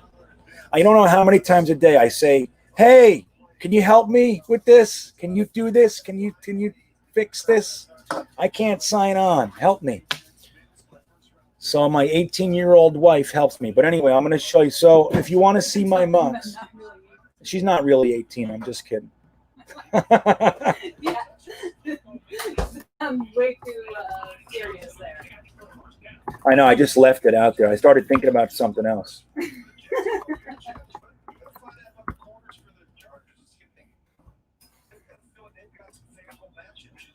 Here, I'm going to put my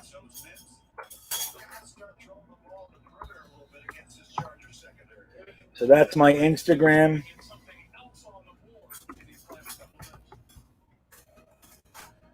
Okay, I'm sorry, guys. Give me a second. I'm writing this stuff. At Being the Jets fan.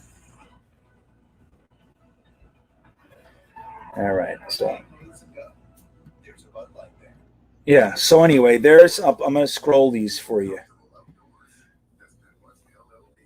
So not that. Oh, let me fix that. I'm sorry. You got to remember, like in today's day and age, dots and everything mean stuff. You know. Hold on. Here I go. I'm so old. Here. I can't. Hold on, guys. Let me see. So anyway, I'm talking about my mocks, right? Okay. Here we go. I think I got it now. What do you think? There it is. That period at the end of Jets fan is not it. But anyway, so I put my mocks up there, and I'm using PFN's simulator, right? So I'm not making up trades. I do try to initiate some trades and everything. Like, for example, in the one where I built around Sam, I think I traded back. Oh, no. But anyway, like, so I traded back with the Skins. The Jaguars didn't want anything to do with my trade offer. They were happy with Justin Fields. But I traded back with the Skins and everything. So, and they established the value, and you can counter it and try to get more and everything, and they decline it or accept it. So it's pretty realistic as far as values are concerned. But so if you go to my Instagram page and you look at my mocks, like I said, the first one was when I built around Sam, so I traded out. The second one is when I just took Trevor Lawrence, and I think I had one. I traded the 21st pick to the Buffalo Bills for like a second or something like that. And that's the one I took Trevor Lawrence. But you can see the potential of what we're doing. Now, tomorrow, I'm going to make the vid tonight after this, and I'm going to film it, me making the picks and doing all that and explaining to you what I'm doing. But I'm also going to put it on Instagram, and wait till you see the crazy shit that I put together for this draft. It's insane what I did. And like I said, I'm not just making it up. I'm going along with a simulator, so it's taking care of all the stuff, who's trading what, all the trade offers I'm getting and everything. And you'll see what kind of stuff we can do. I know that the guys that I'm getting might not make it to there. Oh, terrible pass, Flacco. Flacco's so bad today, thankfully. 21-6. Jets Mess says hello. That's right, Mess. They're smart. Anthony, what are you saying? Who do I want for coach? That's exactly right, Scotty. So I was talking, so I'm backing up on the comments. If Thor says we must, and I say again, must get the right coach this time. I could not agree more. This is the most important thing. We need actual coaches that focus on development and are forward thinking. Like, so they're not stuck in, ground and pound like Rex. They're not doing, like Harbaugh is another one. I hit like a brain fart. You want to see electric 21st century offense. That's what you want to see. Jesus. Van Rotten. So what did Robert Keys say? If we can land Lawrence and add two more solid drafts with a few well-selected free agents, we might be on. I could not agree more. I actually think, listen to this, with our draft class this year, a lot of these guys are going to be contributors. Some are going to be starters. Some are going to be reserves, maybe special teams. But this is a good batch of rookies. It is. Bryce Hall, who's hurt? Oh, what happened? Anybody know who's hurt? What's up, Illuminati? Nice to see you. So if we can get another solid draft. So Joe Douglas has acquired 9 picks for this year and 2022. That's 18 draft picks in 2 years. Like was said earlier, we're more than likely going to trade Sam Darnold, and who knows what we get. Let's just say a second. So that would be 10 picks in this draft. And that's without trading down and everything else that he can do, which, we already know he likes to do. Let me see this.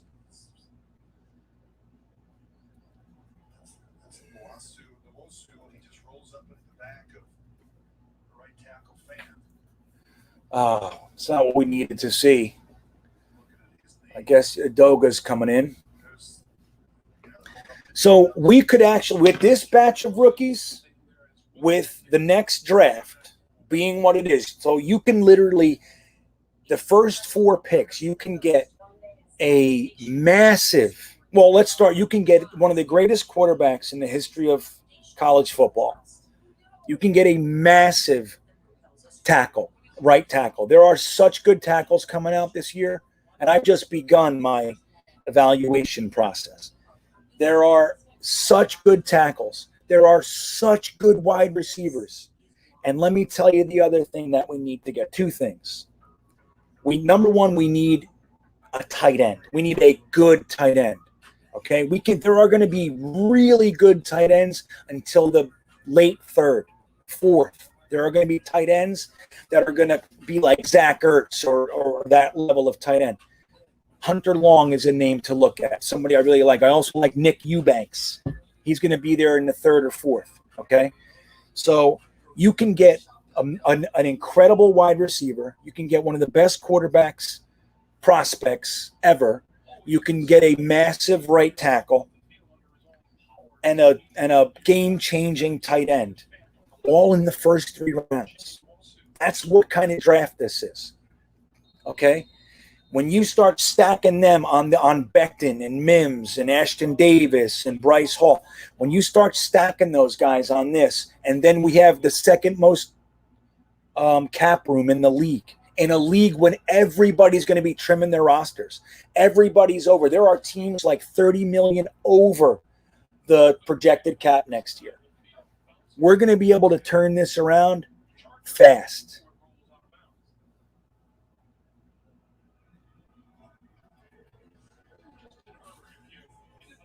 No, some good thing I didn't see that, Scotty. It would have freaked me out. That was Fant. Now, Fant's not good news either, but Becton is obviously much worse news if that was him. So one of the interesting things about this draft is that there are like 6 quarterbacks that are actually legit potential to be excellent starters in the league. So there are some things you can think about here. There are some things. Come on, Langy. So anyway, I'm going to make that video of the mock. I know we're calling it the way too early mock. I know it's early. I know so much is going to change. But while we still have the number 1 pick, like my fear is we're going to blow it. So let's have some fun with the number 1 pick while we can. You know what I mean? We're 10 games in, and I don't see us winning this one. So we're going to be 0-10. 6 more games to lose, and we have Trevor Lawrence if we want him. Incredible. Incredible.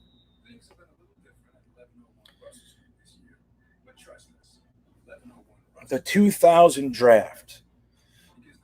Which draft was that, Thor? I'm burning out. I can't remember what it was. Let me look. Let me see.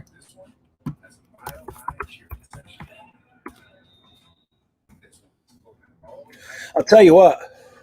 The last few years' drafts I couldn't believe what we were. Oh, the 2000 draft. Yeah, dude. What, you thought we blew that draft? Dude, they didn't mess up the 2000. I love the 2000 draft. What are you thinking? Maybe the back end. 5, 6, and 7 didn't amount to much, but even Lavernius Coles in the 3rd was an amazing pick. He only lasted until the 3rd because of that bullshit, the shoplifting thing. Come on, Quinnen Williams. Gets the hit on Herbert. Leads in sacks with 3. Can be very disruptive inside when he's not double. Sees a lot of double teams. Quinnen Williams. Look at him. Why did these guys go to a knee on the field? Doesn't that piss anybody else off? Get off the field. That's my thought. I don't know what the theory is there because they all do it. So I don't know if it's something that they talked like as a collective, all the players like don't even walk off. Take a knee. I don't know what that is. Yeah, this is performance Right. So that was the. What do you like? You didn't like Chad Pennington? You didn't like Chad. You didn't like Chad Pennington, dude. He was great. Chad Pennington's problem was injury, man. Make no mistake. You don't need to have a rocket arm to be a great quarterback in this league. He was the most accurate passer in the NFL. He was a surgeon, and he was incredibly smart. And he was also really high energy, got the whole team pumped up. He was a leader, man. He was great. I love Chad Pennington. It just sucks the way it went. Now, how about that? We trade for Brett Favre. We cut Chad Pennington. He goes down to the Miami Dolphins and wins the division. That was the only time in like the past 18 years that the Pats lost the division. And it was Chad Pennington's Dolphins. Fucking everything sucks. All right, so let me see what you guys are talking about here. Deep quarterback draft next year. Someone can get Mac. That's right, Mac Jones. Don't forget, Mac Jones is out there. There are others I like. There are others. But anyway, it is deep. This is a very deep draft class. I like it very much. Now, but the other thing I was going to say, we need tight end. But the other thing I'm really hoping that we squeak in there is a legit pass rusher, not a fifth-round pass rusher. Third-round pass rusher, second-round pass. I'm really hoping that we figure out. Get him, Langy!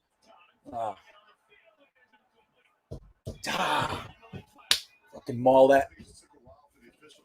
How many flags today, huh? Dude, it's not even halftime. It's not even halftime. I swear to God, I thought this was the fourth quarter.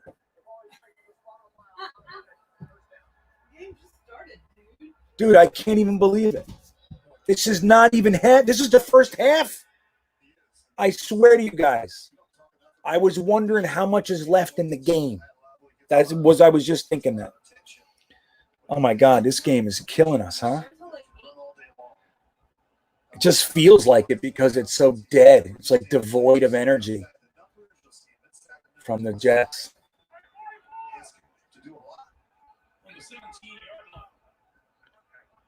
Remember hollering at the TV when they picked Santana Moss when Ed Reed was on the board.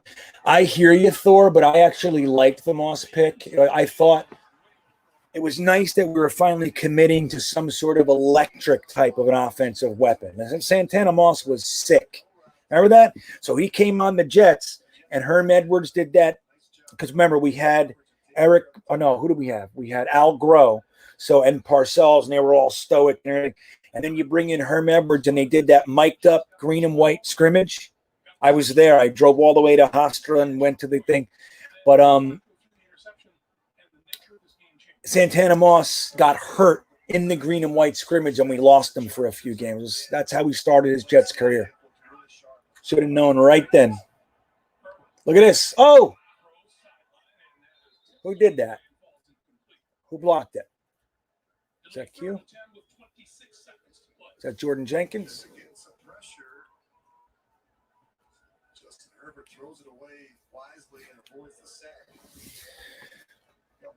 So I liked Santana Moss, but I'm with you. I mean, look at their career. Santana Moss had a great career, though. Not great, but he had a good career. Only game they might win is Sanicola, Kyle Brady. Remember that? Everybody was yelling Sap. He was the obvious pick. Get him, Q. We got him. Henry Anderson thinks it's him, but it's not. That was Q. Nope, that was Quinnen Williams, buddy.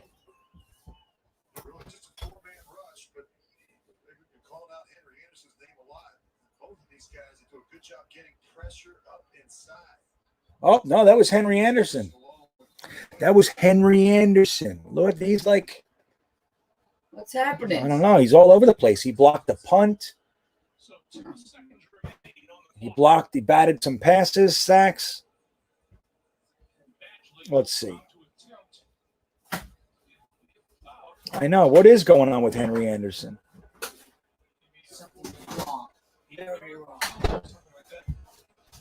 Yeah, I hear you with Ed Reed, but, You're surprised too, because you think Herman Edwards for his first draft, him and Terry Bradway. Terry Bradway sucked, sure. We kept Terry Bradway around all the way until, did McCagnon fire Terry Bradway? I think McCagnon kept him around too. He stayed around with Tannenbaum. He stayed around with Idzik. I think Mike McCagnon finally got rid of Terry Bradway. Shut the door, Jovis. He was so fast. Santana Moss was like nobody we'd ever had. You know what I mean? Like this really young, just lightning fast, so quick out of his breaks. Jovis, can you shut this door, please? Yes, I can. Those jeans? I know I should have threw them in the wash today. Sorry, guys. Yeah. Oh my God, Herbert has 277 yards in the first half. That's 300 yards where I come from.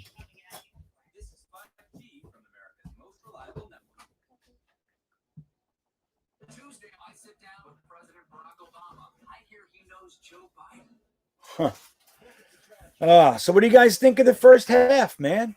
The Jets came out firing on all cylinders. Shut the door. And then Joe Flacco threw a pick six, and nothing, and I mean nothing happened there since then. Nothing. Except some penalties and all Chargers.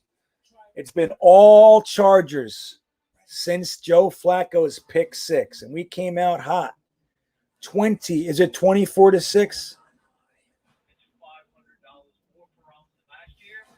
Yeah, that was Henry Ennis. Okay, well, let's see. Coles was also good. Coles was one of my favorite players for a long time. Let me see what else. So let's check on the scores. So the Broncos are beating the Dolphins 13-10. We got Dallas, who we want to win, beating the Vikings. What's the Vikings record? They were scary for a minute too. I thought they were tanking. Green Bay is spanking the Indianapolis Colts, which is interesting. And well, Seattle already won, right? So okay, and the Texans did in fact beat the Patriots, as you guys know. The Joe Burrow situation in Cincinnati sucks. 20-9, the Skins, or I'm sorry, the football team. 24-9, Saints over the Falcons. The Steelers shellacked the Jags, and the Cleveland held on to beat the Eagles. Oh my God. I didn't even notice this one. The Panthers shut out the Lions. You think Matt Patricia is going to get fired, man? I think so. And that's what sucks, firing coaches every 2 years, man. When they got to go, they got to go.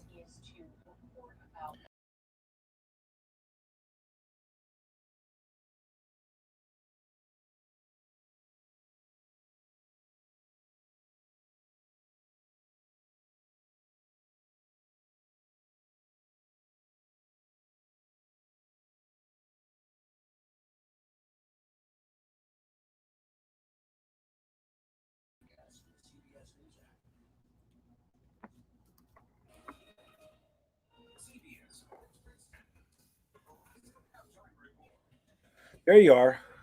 I don't know what happened. Something just happened. I just got kicked out of my own studio.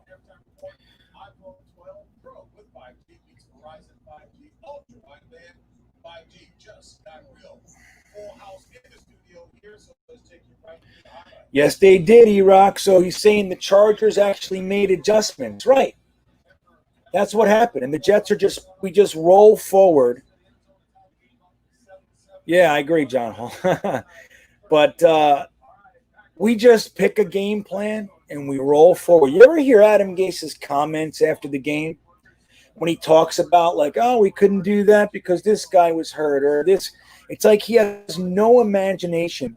Once his plan, like he develops a plan, and that's all they do. Once it gets starts getting beat, he does not know how to adjust. It just doesn't happen. He just stays with the same plan. It is brutal. Herndon ooh, look at this. Jets mess. This is a great comment. So I said, what happened? I got kicked out. And Jets mess says, Herndon dropped my signal. Boom. That was a good one, though. So look, guys, I'm going to do my first pee break. I made it through the whole first half without leaving you guys. So I'll leave you with the Jets chant. My damn video never popped in for you guys. I'm really sorry about that.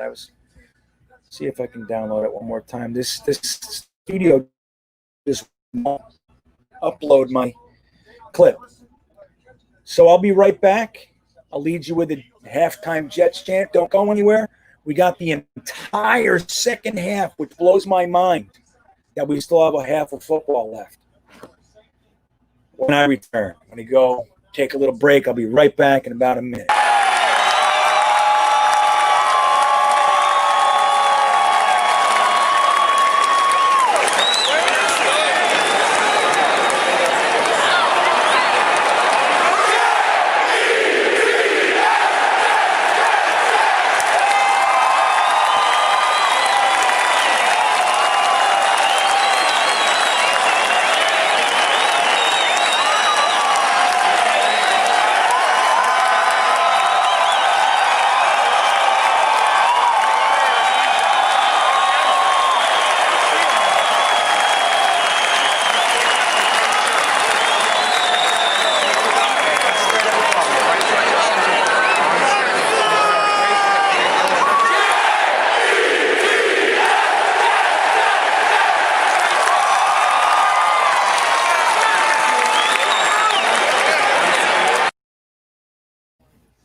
All right.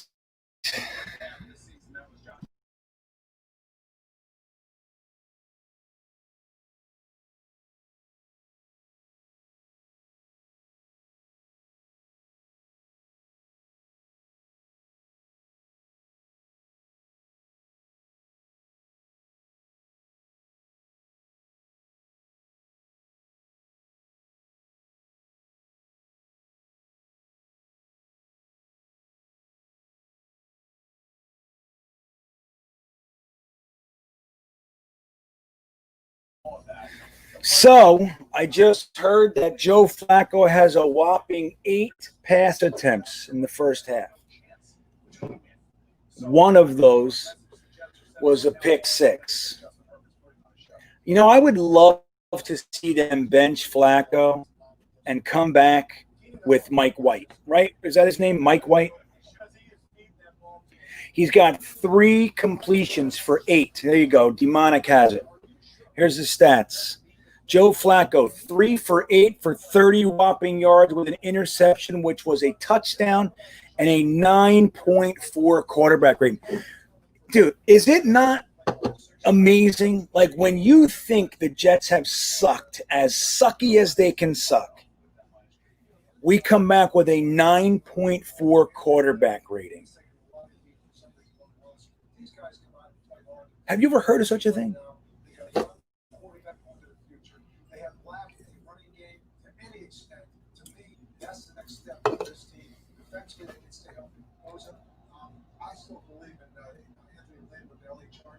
Ah. Yeah, and with Justin Herbert playing so well, Joe Burrow going down, he's the lead dog when it comes to offensive rookie of the year. What is that, D-Mike? 7M Jets outgained in the first half, 277. I know. Wouldn't that be great? Let's just take Flacco out, for God's sakes. Let's see what a damn young guy has. And it should be James Morgan. I don't know why they're protecting him. I mean, look, you don't really expect to see a fourth round pick quarterback, especially from a smaller school like FIU, come in and do anything. It's just not what you'd expect. but why not? You know, when Joe Flacco has a 9.4 quarterback rating, the reason that you would keep Joe Flacco in there is because you think he gives you a better chance to win. That's what it is, right?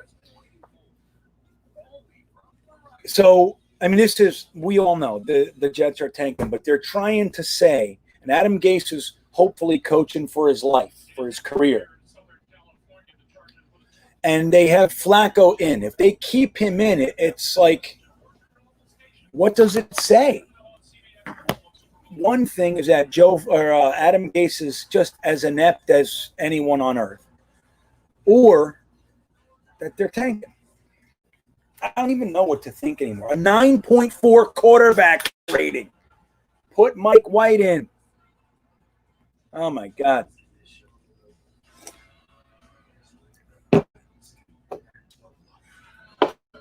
This is a crazy thing, guys. Do you think when Woody Johnson comes back, he will be stupid enough to potentially fire both Douglas and Gase? Do you think? No, I don't think there's a chance in hell that Woody Johnson is firing Joe Douglas.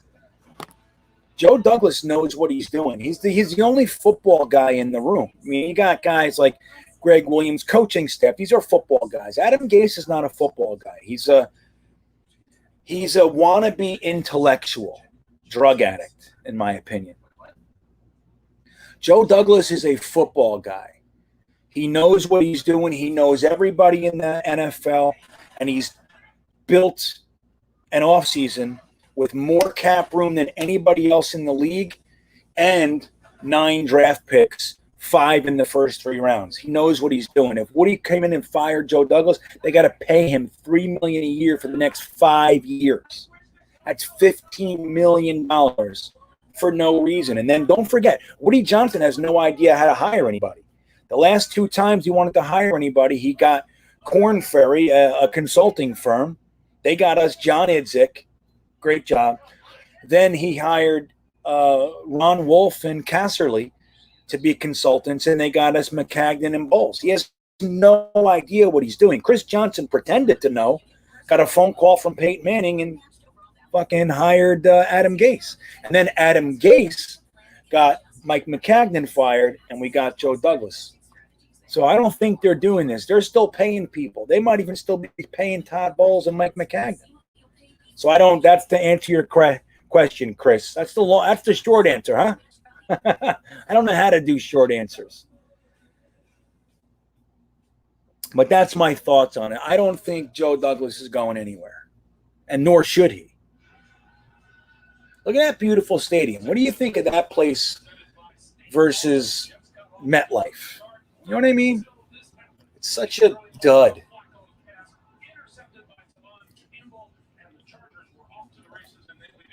How many runs do we have? Demonik, find out how many runs we got. How many rushing attempts?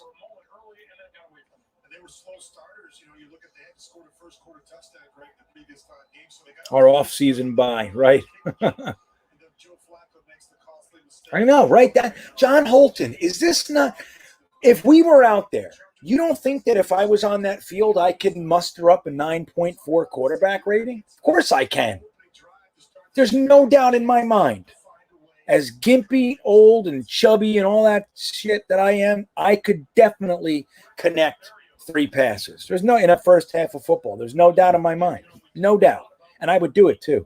They put me in a helmet, I wouldn't give a shit. I'd go right out there. Yep. You're going to be the quarterback. Okay, good. Just give me a couple plays. What am I doing? I'm going to do a 5-step drop and just look for open guys. Yeah, man, I'm in. I could do it. I'd have a 9.4 quarterback rating with no question. Look at Berrios. Look at him. Oh, smashed. Smashed.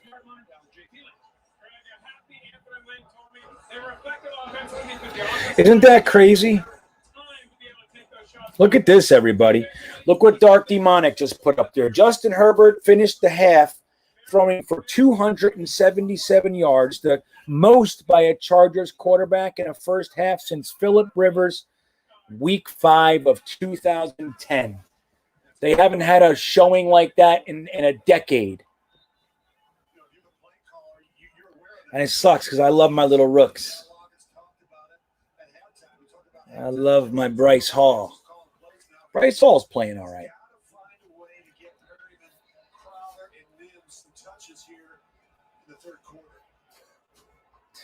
Do you think Mims, Perryman, or Crowder will actually have a connection, a reception? Let's see what happens here. Look at Mims up top. He's open right now. Well, can't do that, though.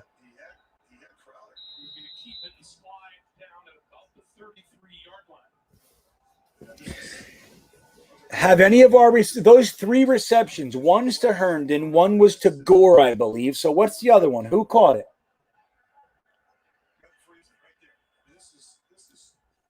Yeah, look at that. Nah, that safety's right. Yeah, but he could definitely.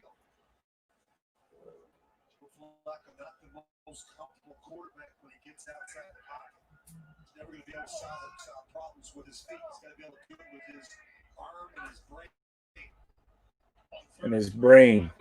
Look at that. Jeff Smith, everybody.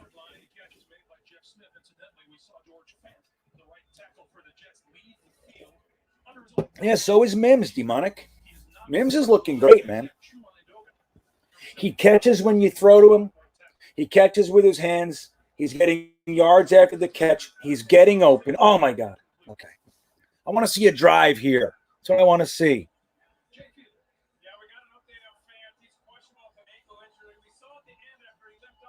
That's right, Scotty. You heard that? Look, he has Crowder. It's the same stuff with Sam, too. Like, it was like everybody's saying, like, dude, there's an open guy directly in front of you. Why are you not letting it loose? Throw the ball. Who's that? Oh, Mims is hurt? What happened to Mims, everybody? Anybody know? What is that?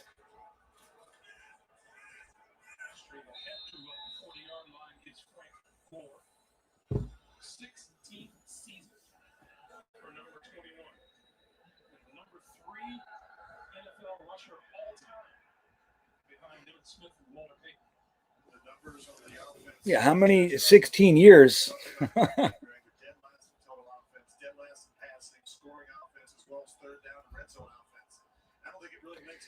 News Justin Burrows. Yeah, I know, Chris. Isn't that crazy? It's sad, dude.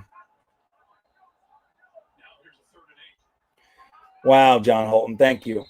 So we have one reception to Herndon, two to Ty Johnson, and now one to Jeff Smith. That is our offensive day. I can't believe the layers of worse that are still available to us. It's incredible. Incredible. That was the first catch by our wide receiver, right? You know, the strength of schedule has shifted in the Jets' favor since the Texans won. Is that right, Illuminati? Did that really happen today? And the Patriots lost, so that helps as well. Right. Okay.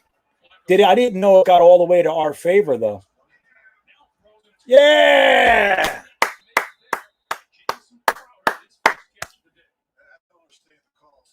Crowder.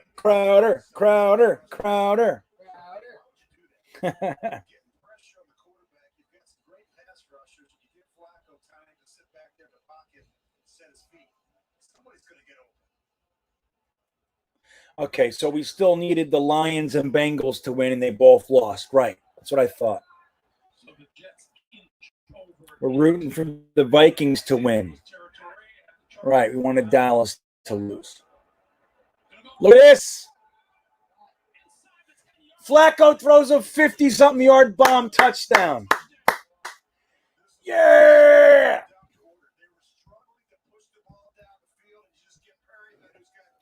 Dun, dun, dun, dun, dun, dun, dun.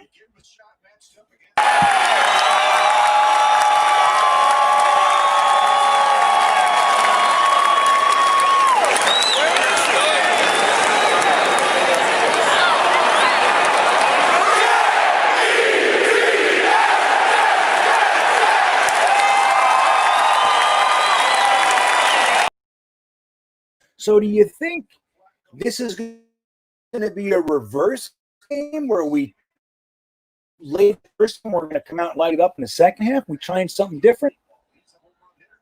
Yeah, it's really crazy. This is what I'll give to Joe Flacco. He has a very nice deep ball. Very, very nice. You can't take that from the guy.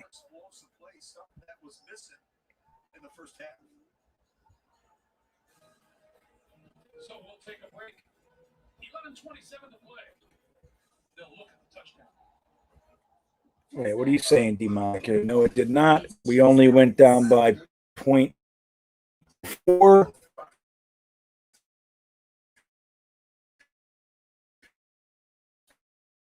It hires their strength of schedule. Chargers are chokers, right? That's right. That's a good point. The Chargers, I think, broke an NFL record for most times losing by one score in a row, right? Isn't that the record? So, guys, yeah, MC, I think we saw Mims on the sideline getting the rub down. Something was up with him. I hope it's not his damn hamstring. Anybody know? Let us know if anybody figures out what happened to Denzel Mims. Please let us know. Somebody looking into next gen stats, something like that.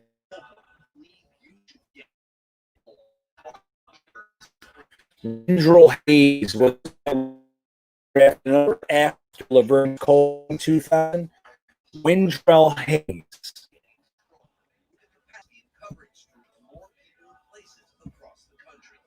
See what he did in his career. Anybody know? Do anything?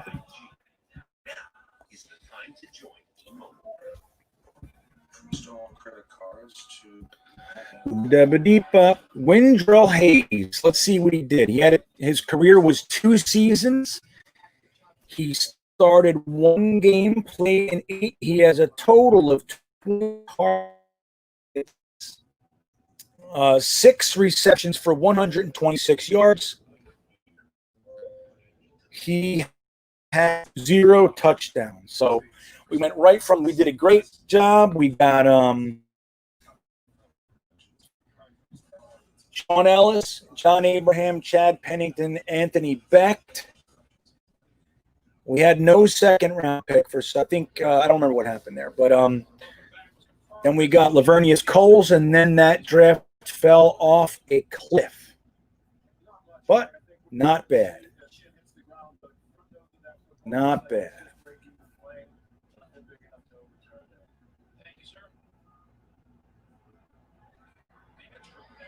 Oh, yeah, I saw that. That was an incredible catch.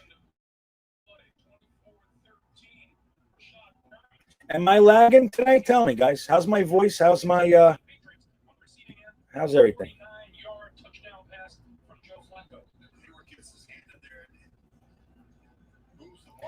Nah, flow through pranayama.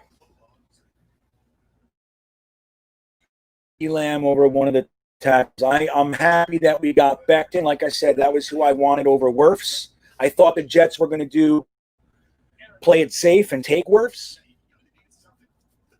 But I'm really happy that we took Becton. But I'm happy we took a tackle over a wide receiver. Mims is going to be everything we hoped. Believe me when I tell you. This is a shit year. I'm lagging pretty bad. Let me see what's going on here. All right, I'm going to try something. Okay? It may kick me off, but I'll be right back if that happens.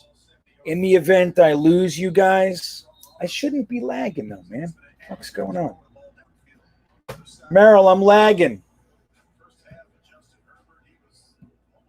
Let me see. My RAM is good. Everything's good. My processing speed. Yeah, everything is good, guys.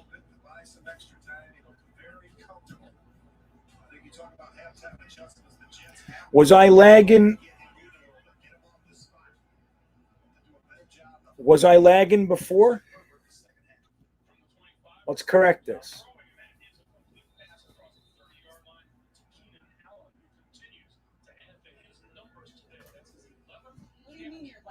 I said everybody's saying that I'm lagging all of a sudden.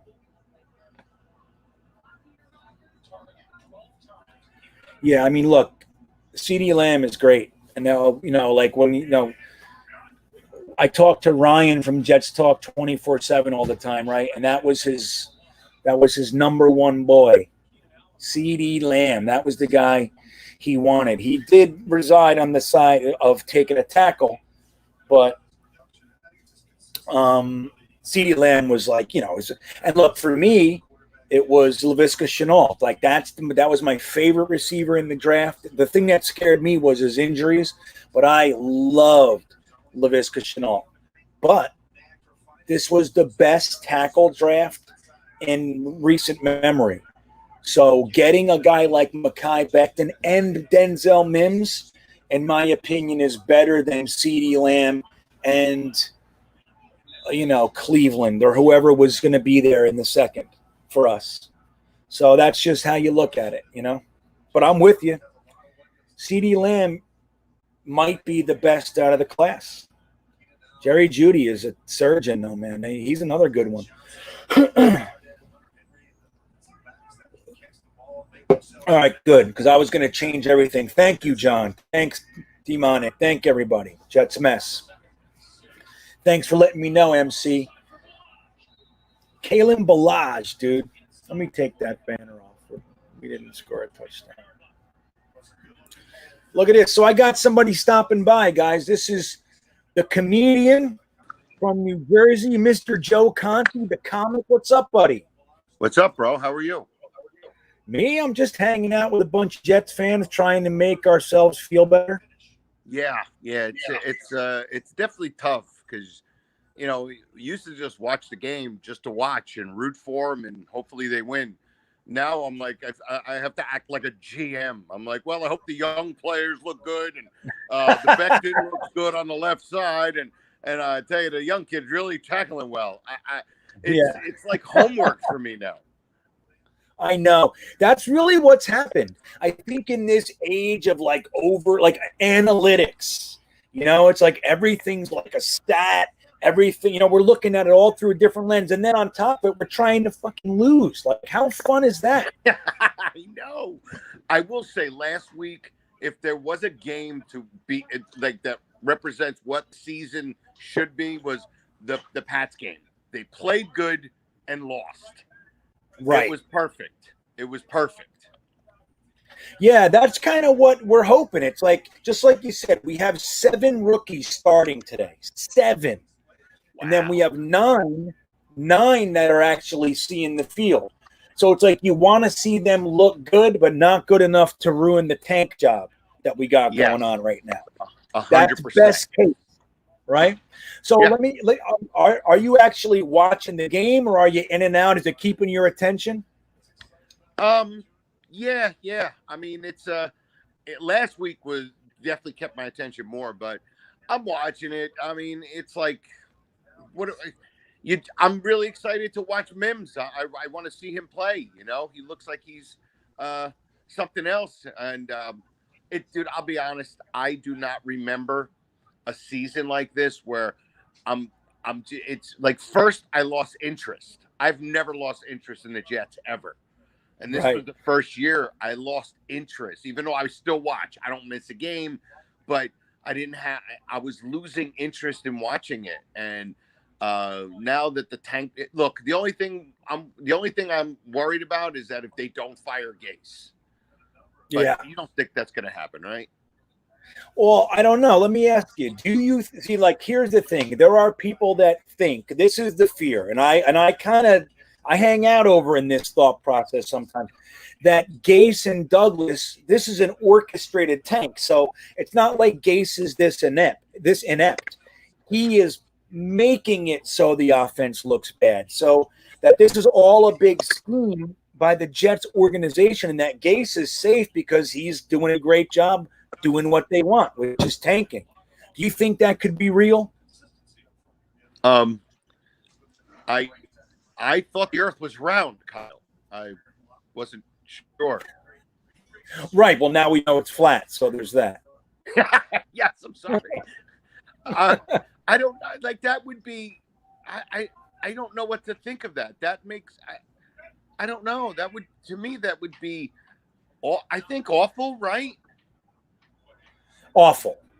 Okay. Awful. All right. I'm not See, alone. because here's the thing. Like, here's the no, you're definitely not alone. I mean, there's a smattering of people who still think Gase is worth a shit. But I mean, they're like maybe 1 out of every 100 of us. You know what I mean? Okay. But like, Okay. so this is the thing that I keep saying. It's like whenever I think about like, is it really a tank or whatever? They had Sam Darnold. The organization was really big on him, and Gase didn't even hire a quarterback coach.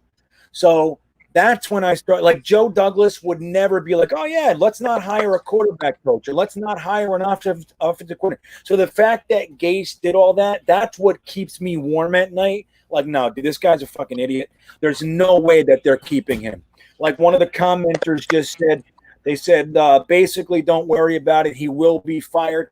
That's what I'm hoping. Like, it's just the madness of being a Jets fan makes us think, like, wait a minute, we might keep this asshole. You know what I mean?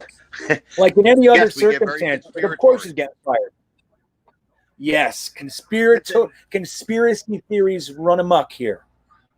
Yeah. It's like, all right, listen, maybe that Woody Johnson has been here the whole time and he's dressed up like, defensive end. Like, I don't know what to think anymore.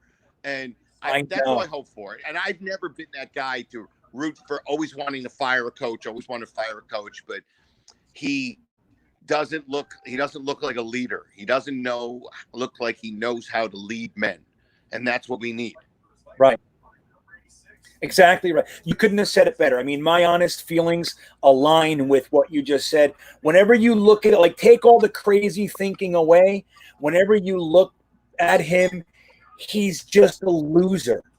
Nobody's around him. He talks to nobody during the games.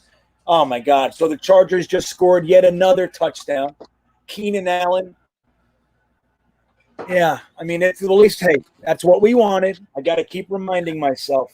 It still pisses me off. But but Gase is, dude, he's just like when he's sitting alone on the bench writing in a book, and then Sam Darnold's having a terrible game, and his young quarterback is on the other side of the bench sitting alone with no one talking to him. There's no quarterback coach. There's no offensive coordinator. And the guy who's supposed to be the quarterback whisperer is sitting alone on the other side of the bench, not even talking to anybody. That's when you know, like, this guy has no idea how to lead men. Doesn't know. No. He could sit in a dark room and write up offenses, I'm sure, but he's just not – he's not a leader, like you said. So that's why I hope this guy's gone. I don't know if I could watch another year of this asshole. I don't know. I don't know if I could watch another year. And dude, I mean, I've missed – the last time I missed a Jet game is when we went to go meet George Carlin in 2002. Is that right? Yeah. Did the Jets play that day? So can you believe that? We actually took going to meet backstage and hang out with George Carlin. We were all comedians. You're still a comedian, but I was at the time as well. And we went up to see, what was that? That was Westbury Music Fair. Is that what it's called? Yep. Westbury Music Fair. So we went to Westbury Music Fair. We had backstage to spend some time with George Carlin. And you actually chose that over watching the Jets. Is that what you're trying to say? Yes. But what I'm saying is that I chose that, and it was a difficult decision. Right. Yes. Yeah. Right. It's like, so that's what it takes for you to miss the game. Yes. Yeah. And George Carlin isn't just some comic that I thought was funny. He was my hero. Like, he's my favorite. Right. He's my favorite wordist. Anybody who spoke in history, he's my famous person who's ever uttered words. He's my favorite. Right. Yeah. Incredible. And that was a great – hey, over there. My wife, everything just fell out of the freezer onto the floor for some reason. Yeah, I know. What a great day that was. That was an honor for us, wasn't it, man? Being able to spend time with him and take pictures, and gave us all comic advice. So let me ask you, before I let you go, are you doing any shows or anything you want to let anybody know about? Where to see you? I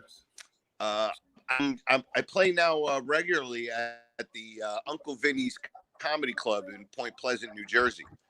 So I'm going to Oh, be yeah? opening for Vic DiBitetto. I'm open for Vic DiBitetto on December 18th and 19th in Point Pleasant, New Jersey. Okay. So this is Joe Conti, everybody. If you haven't seen him, he's one of the funnier comics out there on the scene. Joe and I grew up together, and we were comedians together as well. We ran together in our group for quite a few years, and but he's a great comic. Go see him at Uncle Vinny's Comedy Club in Point Pleasant, December 18th and 19th, where you're opening for who? Vic Who is it? DiBitetto. So you're opening for Vic DiBitetto down there. If they want to look into any information, do you have a website or a Facebook and anything like that? Yeah, it's just Joe Conti Comic. So on Facebook, Twitter, Instagram, and whatever other things that I don't really understand 100%. We're old, dude. We're Yeah. old. So yeah, I know it happened quick. It happened quick. I don't understand. But anyway, I know, man. But look, thank you for popping in to say hello today.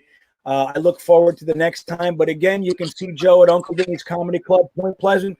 Joe Conti, you're the best. I love you, man. Love you, brother. All right, I'll see you later. Bye. So again, Joe Conti, if you guys haven't seen him, which, I don't know if you have or haven't, but he's a very good New York, New Jersey comic too. A lot of the material is based in this shit that we understand up there. So anyway, I appreciate Joe stopping by. I saw John Holton asked, where are Ryan and O'Leary? O'Leary he's watching it at a bar today, I think. He had some family in town and everything, and Ryan was indisposed. So they were unable to join us today. That's sad. I always love talking to those guys. But we are still doing the Tuesday night live stream Talking Jets panel over at Ryan's Jets Talk 24/7 YouTube channel. Tuesdays at 8 p.m. Look, we're still running Gore. So let's see what you guys are talking about. Touchdown. I know another Keenan Allen. Lamar Jackson is a bum. Right. I don't know. Well, that's the thing. Again, this is way too early for the project that he was to be thrown into the woods. Into the fire, I should say. So I like him. I think he's got a lot of potential, especially as like a fourth, fifth cornerback and a special teams guy. Like he could really fill a great role there. Look at Flacco. Pass interference on Mims.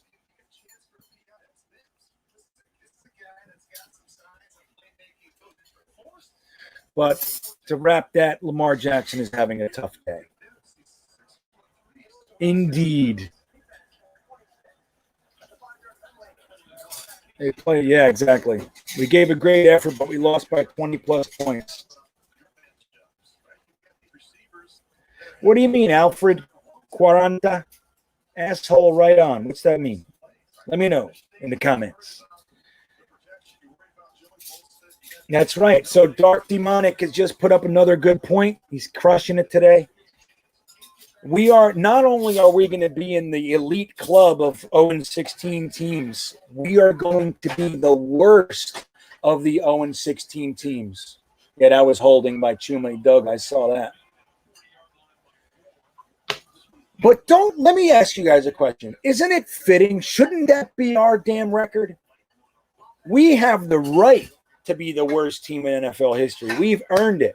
Nobody else has butt fumbles like us. Nobody else has fake spikes like us. Nobody else has a head coach that when we were going to announce his hiring resigned instead. Nobody has this stuff. Bill Belichick was the coach of the Jets twice and never coached the Jets. Isn't that incredible? Nobody else has the history we have, so it should be ours. We earned it. We should have the right to be the worst team in NFL history. And quite frankly, I want it. I want that to be what this team is. What kind of snacks did you get, Thor? I'm going to get some kettle corn going. Do I have kettle corn in here? Well, I'm going to want it before I can eat dinner. Kettle corn. There we go. Store got me hungry.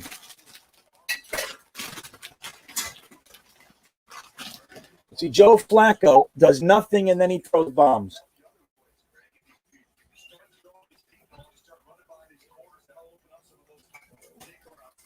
Right, you hear the announcer, you start throwing it deep and it opens it up for the shorts. Yeah, hello.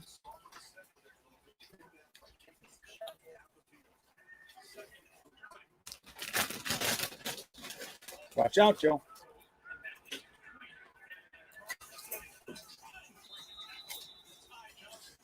Ty Johnson.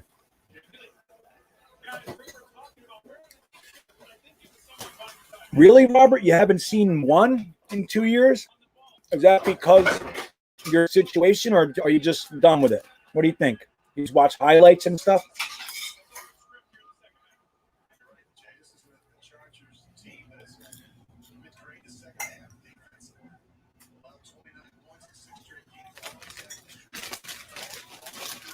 Well, John, that's the thing I'm thinking is that if Minshew comes back, they have a shot. Oh, my God.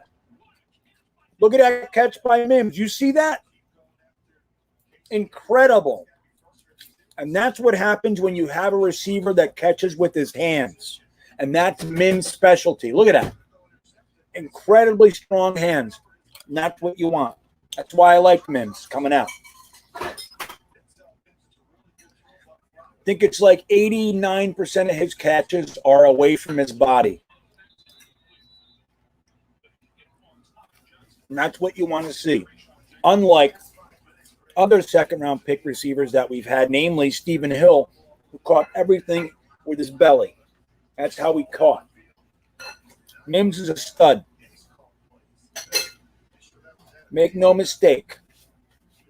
Mims reminds me of Brandon Marshall. He's so big and strong. He's fast. I can't wait till we have a real offensive mind in here who can utilize these guys.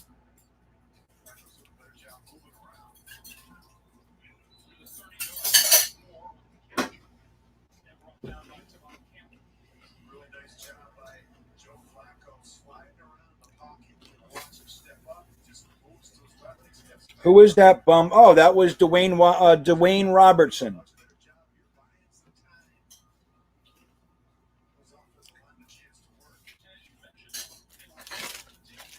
Dwayne Robertson. We used 2 first-round picks to get up high enough to pick Dwayne Robertson in the strongest defensive tackle draft in decades. Richard Seymour was sitting right there. We could have just taken him. Look at this. Yeah, hello. Another flag. Look at this. Mims, 2 pass interference calls. He drew.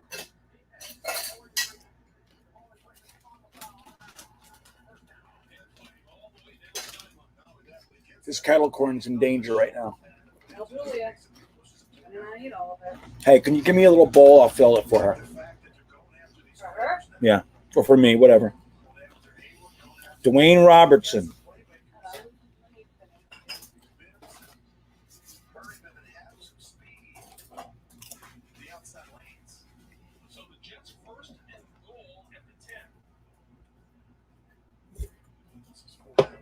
Right, I get it, Robert.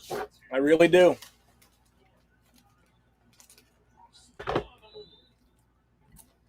We're going to score a touchdown. Right, so he drew 2 pass interferences, and he made an amazing catch. This whole drive is Mims.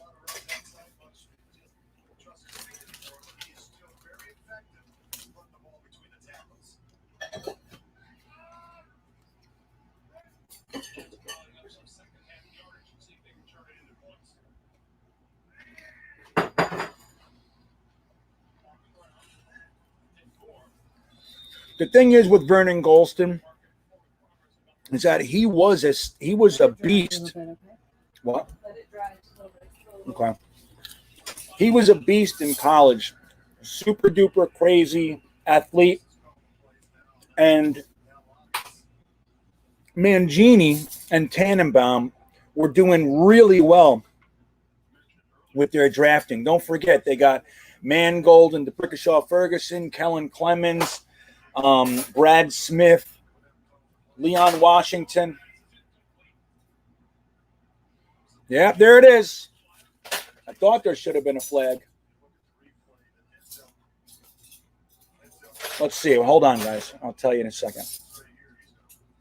Then they have the Revis draft. Yeah, hello. Absolutely pass interference.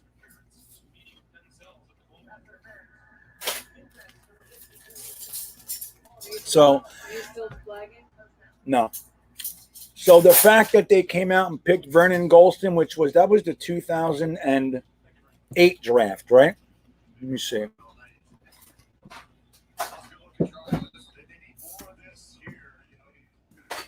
So that was a little bit of a rough one. Oh, no. No, wait a minute.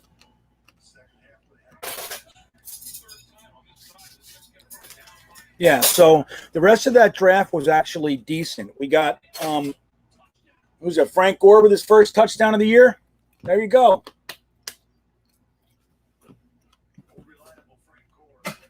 Wow.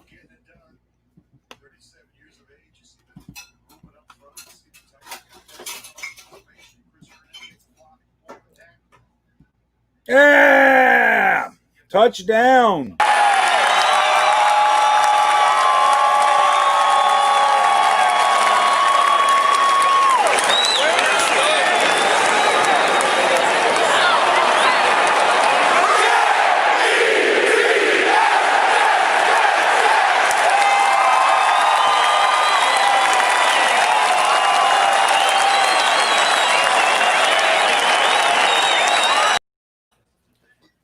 So the rest of that, number one, what a great drive. Denzel Mims crushed it. This will forever be known as the first drive that Denzel Mims took over himself. Okay? That's what this is. This was a great drive, great catch, 2 pass interference calls against or on him that he drew. And that was Gore's first touchdown as a Jet, if you can believe that. Yeah. Well, that's the thing, Robert Keys. You know, it's like just because someone's elite doesn't mean they're going to make it in the NFL. I don't know what. Vernon Golston never even got 1 sack in the NFL, not one. So it's crazy how that stuff can happen. But there were thoughts about his motivation. That was one of the concerns with him, that he might not be motivated to be great in the NFL. So he got his big contract.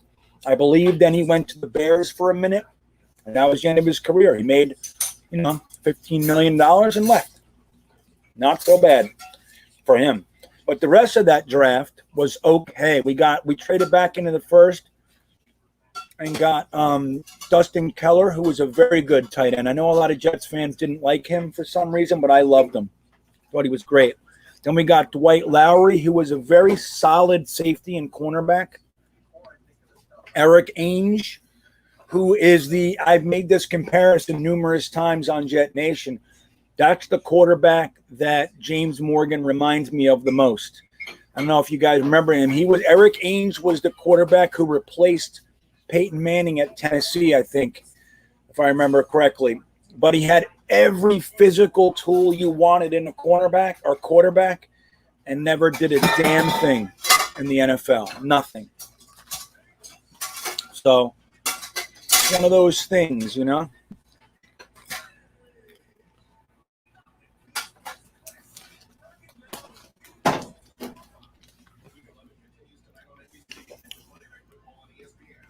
We missed another extra point. I didn't even know that.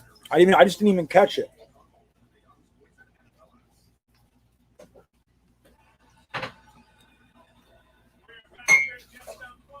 Yeah, I agree, Thor.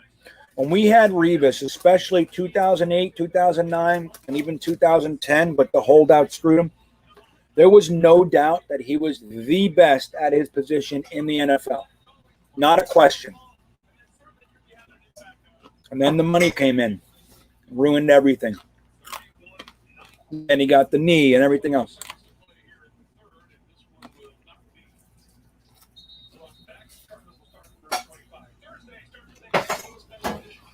Yeah, Ficken is definitely in on the tank, man. So Thor said he doesn't want to trade back. I'm with you.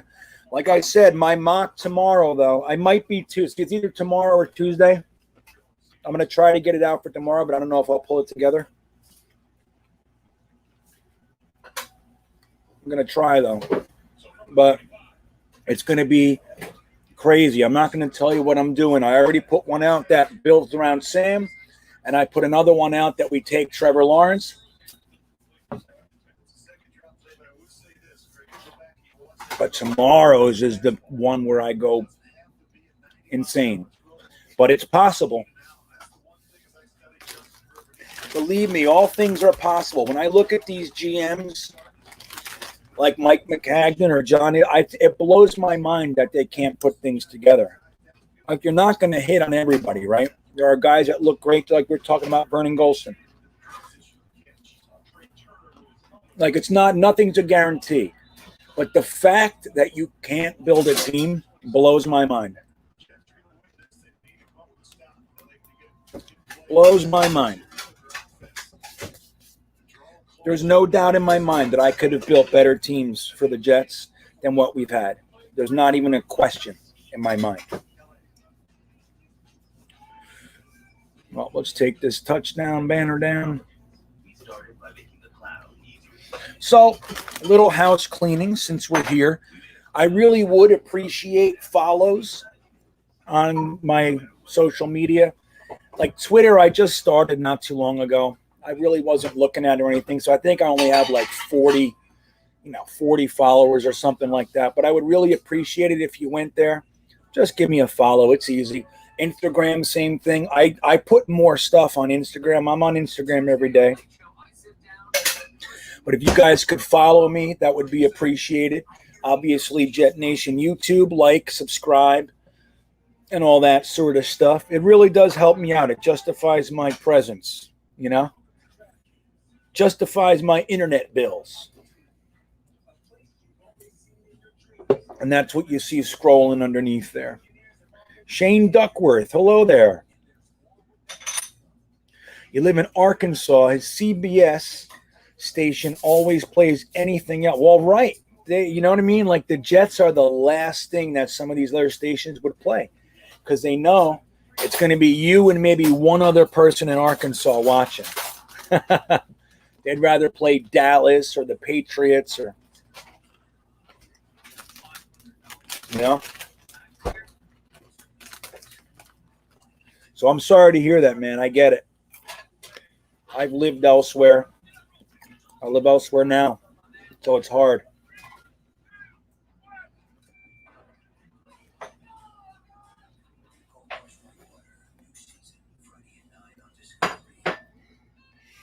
You know what, Levi Watts?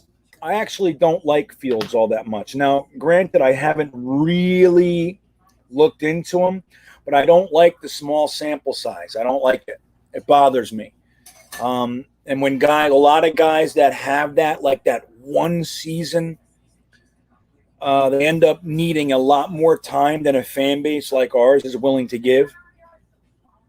And they end up failing, you know. The most recent one, I mean, it's not a quarterback, but look at Quinnen Williams. He had the 1 year, that's it, of elite production.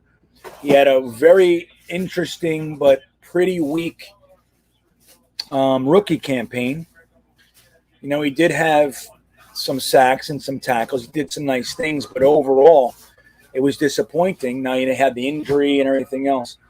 But hold on, let's see here. And then this year is also what we would consider disappointing. Even though he's on the upward trajectory, he's not really doing what we want him to do, what we hoped. And that's because of the 1 year sample size, young guys and all that. Thank you, Hyper Hog. I do appreciate it. Thank you. That's nice. Thanks, man. So that's the thing that scares me with Justin Fields. He looks great. and all that. But then there's the other thing. There hasn't been a successful Ohio State quarterback in the NFL ever. Not one. Dwayne Haskins, his story isn't written, of course, but it's not looking good. He's in year 2 and he's already benched in Washington. He's done there. They're going to try to get rid of him, or he'll be a backup.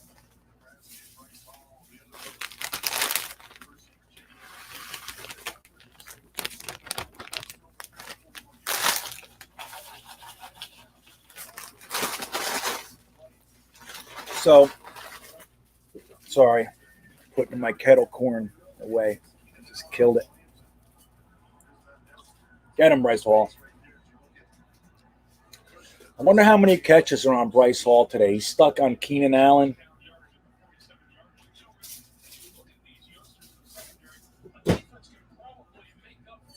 Man. So I completely lost my train of thought. I don't even know what we were talking about.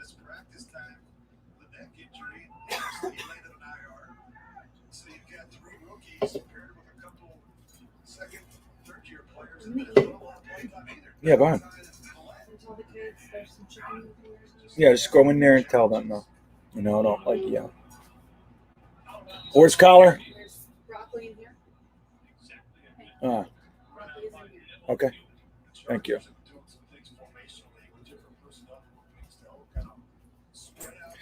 You think, Evan? I don't know. He's having a little bit more of a rough game than I thought. But, you know, it's going to happen. This is his first real. He got 39 snaps against the Patriots, right? But this is his first real NFL action, period. But it's his first football action in almost 2 years. So he's going to take a minute. But the thing I like about him is his ability to change direction, his recovery. He's all over the place. And he's such a sure tackler. And he's got an eye for the ball. But it's going to take him a minute. This is really good that we're getting him this experience. And then, you know, I don't want to jinx it, but he's making it through the game, it looks like. So that's really good. Get him. Yeah.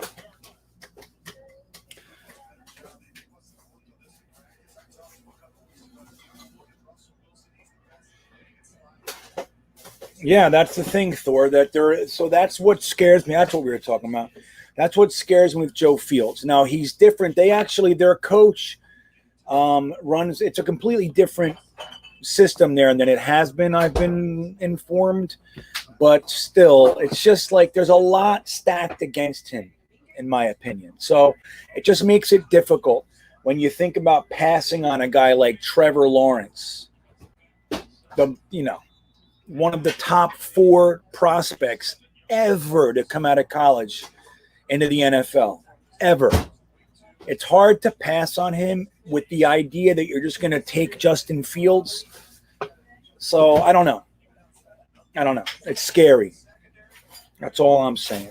But it's definitely worth considering. Well, look, from what I understand, he had a really bad game yesterday, but he also adjusted mid-game and didn't do the same mistakes that he did in the first half. It was just silly stuff. It wasn't like he was making boneheaded picks like Sam Darnold does. You shut that, please. You know, Sam Darnold will just throw it in the triple coverage. This, yes, it's for you. This, Jesus.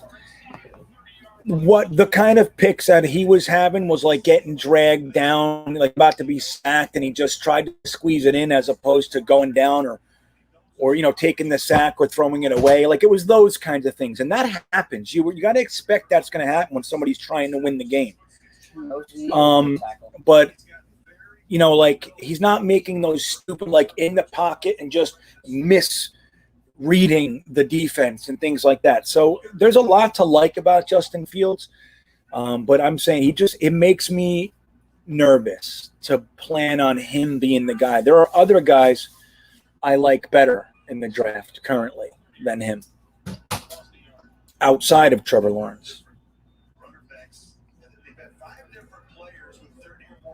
Yeah. Exactly, Evan. And I appreciate that because, I think that's actually the right way to look at it. It's like, look, he's thrown in there against one of the better receivers in the league. The kid hasn't even played football since early 2019. You know what I mean? So, like, what do we expect from him? It's just good to see him out there running around. Get some NFL game experience against one of the greats in the NFL right now. That's the thing I really like about Bryce Hall is that he's a vicious tackler. He's aggressive. And his motor, man, he doesn't stop, which is another thing I love about him. I know. Where is Becton? Is he out? What happened? I didn't see that. John, you got to tell me.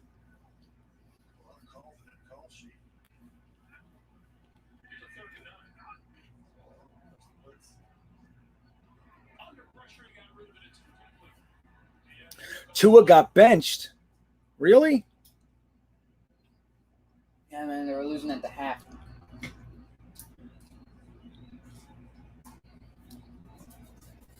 They have, Thor. I agree.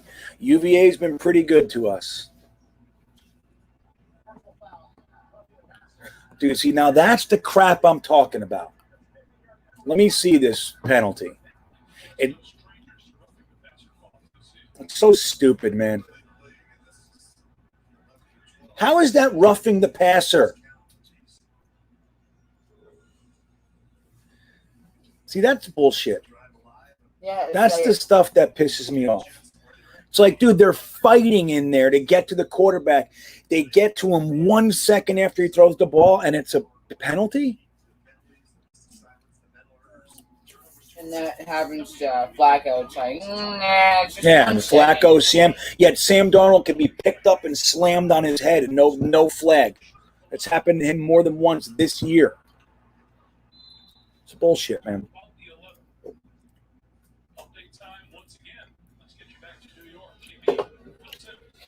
Yeah, but a lunge constitutes leaving your feet. It didn't look like he was leaving his feet. He didn't go high and he didn't go low. I hear you. I mean, look, I spent some time arguing with people in the Perryman hit in Buffalo, I believe it was.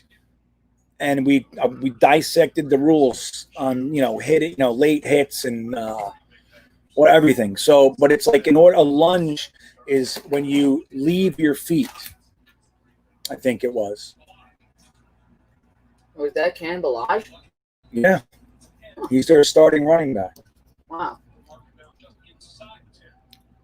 So anybody know what the injury is with Becton? That's a problem, man. They should just let him sit and get him healthy, for God's sakes.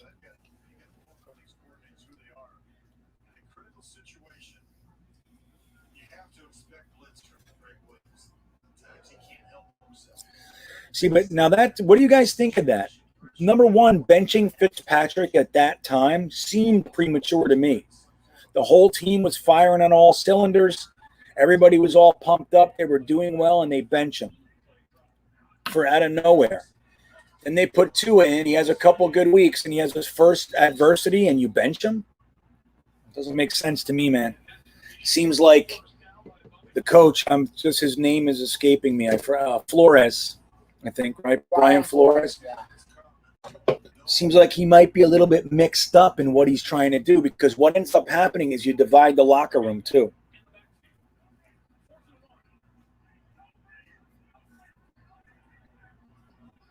Let's see what happens here. I think you guys are ahead of me as usual. Let me see.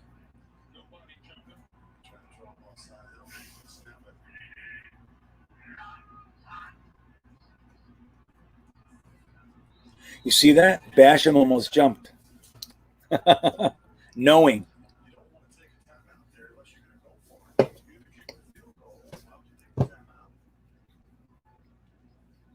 Jets made it almost a game.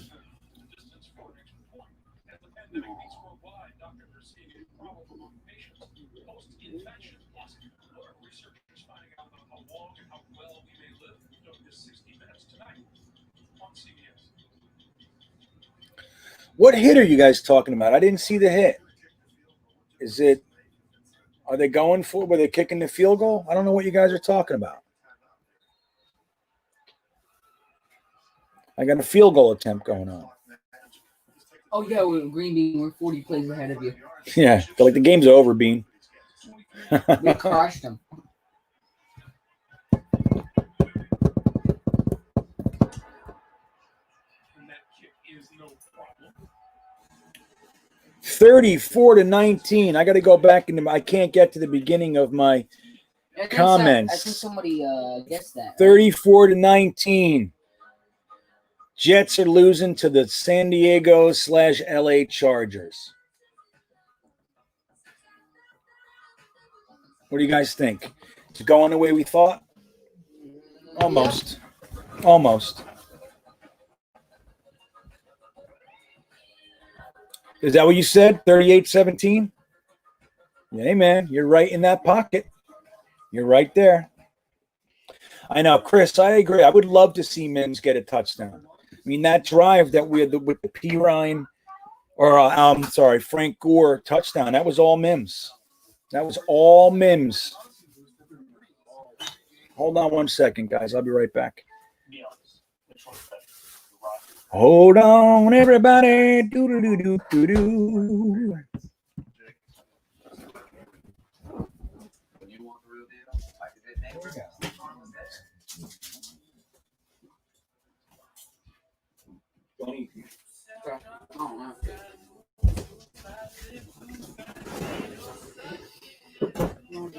All right. So let's see.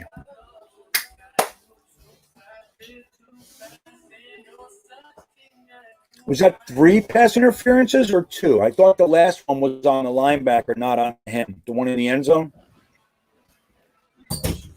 Like that wasn't his. He was covered by a defensive back. So I think it was only 2. But still, the point is valid. Robert.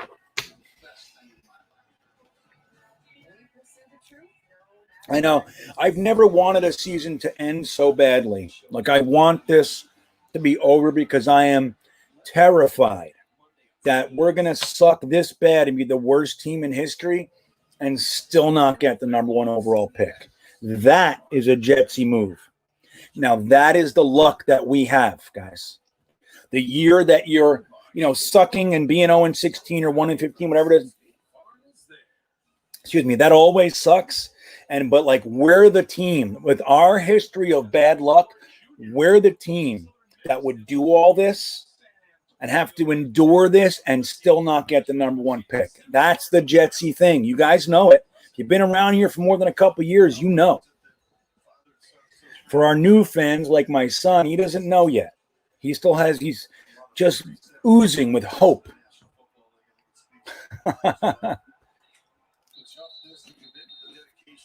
You know, Robert.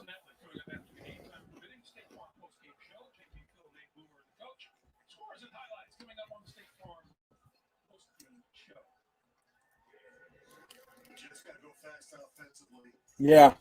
Down 34-19, they need a couple scores. They got to pick up the tempo. Get in and out of the huddle. Probably go no huddle. They've got to go up tempo. Got to be able to throw the football. Oh, Becton's in, guys.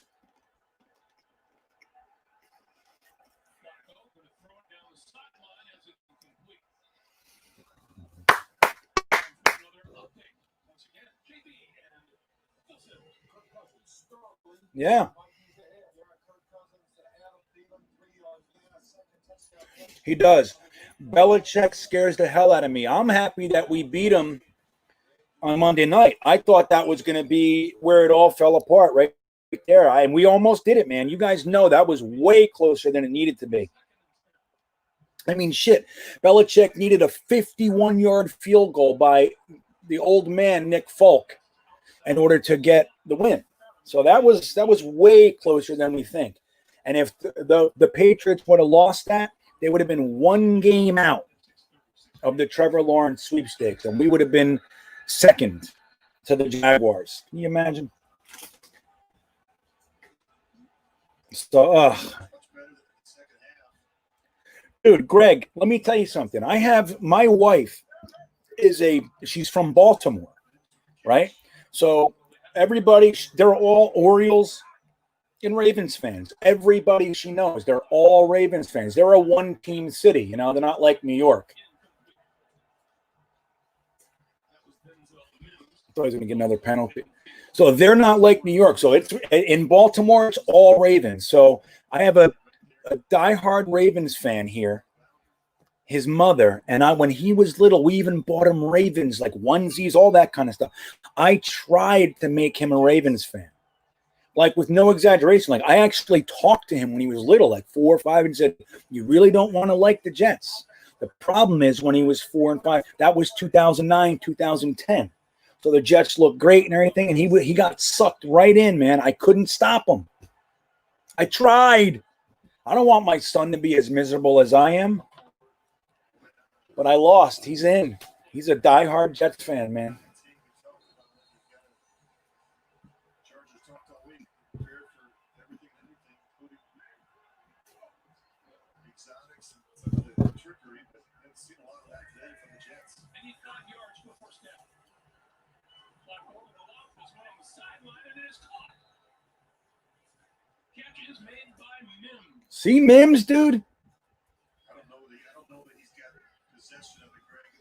Good matchup. They get the matchup on Campbell, but watch Mims. He bobbles it a little bit. He's still trying to gain possession of it as he goes to the ground. I don't think this one's going to count. See the ball pop up there? Oh, he got away with it. Oh, look at that. That's what a hurry up does. That was good. He does not catch this. You watch it. The ball's going to bounce back up right there. Okay, and he doesn't have possession of it as he hits the ground. That's it. You got a break. Well, You see the ball's moving as Chris Leavesley. The Dolphins, every game scares me. I want you to know that. But Fitzpatrick traditionally, you know, since he's been down there, kills us. So I think he's going to have a great game now that he came back in. Remember, he wasn't happy about being benched. He wasn't happy. So I don't know. It doesn't scare me more than it, you know. I mean, maybe it does. But I think we still have a pretty good shot of losing. They're a better team right now. They are. Although this Mims, Perryman, Crowder thing, we just have to see who we're going to start at cornerback. If it is Darnold, I mean, this will be the first time that he played with his 3 receivers. That's the aspect that scares me. Oh, my God, Greg, that's crazy. Jamie Elizabeth Tarr, you're insane. Look at Mims again. Where are you guys? Are you not watching? Okay, there we are. Kids have a better life than I had. Exactly, Robert. So it's tough.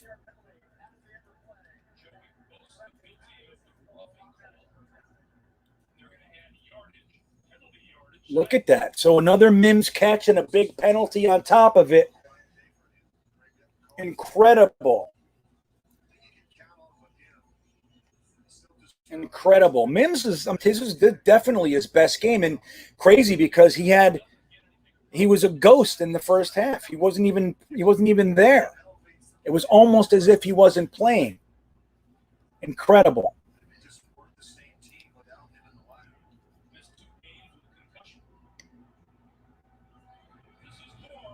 Look at this. That's exactly right. Look at this, guys. This is John Holton, and I agree. Could you imagine what Mims will do with Trevor Lawrence and a real coach and real game plan, especially when your quarterback can do anything, not damage? He's coming in with all the momentum of being great, right into the Jets, a great coaching staff, 2 more, another first-round picks and all this kinds of stuff, all these top-tier talent with Mims and Crowder, who's a great slot receiver, guys. Make no mistake. Herndon! Oh, my God. I can't even believe it. I can't. Let me get my banner up here. Yeah. All right.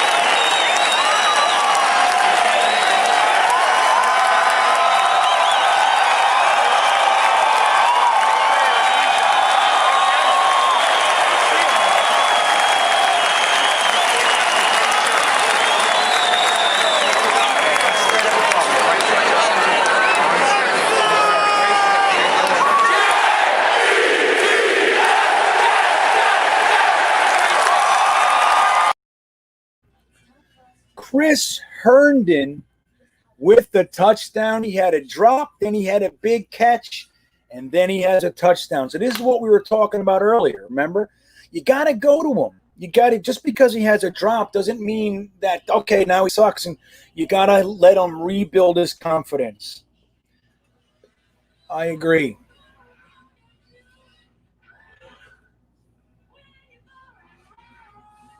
Yeah, well, you know what, Jack D, listen to this. We didn't hire Matt Rule because McCagnon wanted to pick his staff. They didn't want him to pick his own defensive coordinators and all that. He wanted to force Greg Williams on him, and if the rumor is correct, Adam Gase as offensive coordinator. So we wanted to hire Matt Rule and then put Gase and Greg Williams, in his staff. He didn't want it. He wanted to pick his own guys. So he gets the job in Carolina a year later, hires Joe Brady to be his offensive coordinator, to leave the college ranks, come to the NFL and be his offensive coordinator. And we hire the coordinator that Matt Rule chose when we wouldn't let him choose his own coordinators as our head coach. Would that not be like poetic justice? Like painfully poetic to us. Shows, but and not for nothing, McCagnon does suck. So it's not surprising, and Joe Douglas shouldn't be a prisoner of that stuff. If he thinks Joe Brady's the best guy, he should do it. I personally don't think Joe Brady's ready to be the coach of the New York Jets. I just don't. He scares me. I think he needs a few more years running an NFL program. But that's my thoughts. If Joe Douglas felt he was the same guy, the right guy, I would go with it. Levi Watts. Dan Mullen, huh? Was that Florida? Is that Miami? Right, or Florida? I think it's Florida. Yeah, forgive me. I don't know. I know he was a head coach somewhere before as well. Maybe maybe Mississippi. I'm not sure. Maybe not. But anyway, I think, he's good. I think he's good too. But I don't know enough about him to really have an opinion. I think if you're going to grab somebody from the college ranks, it has to be a very specific type of person. Like they have to have the makeup to be able to translate that to the NFL. Okay? Like don't forget, in college it's interesting because you're having completely different rosters every 2 or 3 years. Very few people are holding their, playing for you for 4 years, and 4 years is pretty much the max. So it's different. And NFL, these are millionaires, men. They're actually men. They're not kids. Get them. Oh, was that Bryce Hall that missed that tackle? That upsets me. I've been talking smack about his sure tackling all day. Who was that? So this is an 8-point game. And there's 3.5 minutes left, guys. If we stop them here and get the ball back, I'm going to be freaking out. Right, okay, Levi. So Mississippi State, then Florida, right. So, yeah, I think he's a very good coach, but I just don't know enough about him. I don't watch that much Florida. This year, I haven't seen any Florida this year. So I don't know is my answer. I'm sorry. What do you think about it? Is that a guy that's on your short list or what, Levi? Right. Jack D, I couldn't agree more. Think about this. Woody Johnson was so hands off that he would hire consulting firms to hire his GM. That's what he was. Then we get Chris Johnson. He's never even paid attention to football in his whole life. Comes in and a year later, he's leading the head coaching search with a guy who shouldn't have been. There he is, Bryce Hall. But I know that sucks. I wanted them to get a first down, but still.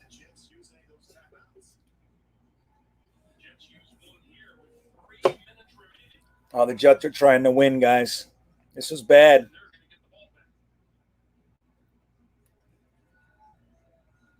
Think about this. If Ficken didn't miss those 2 extra points, a touchdown would win it. That's crazy.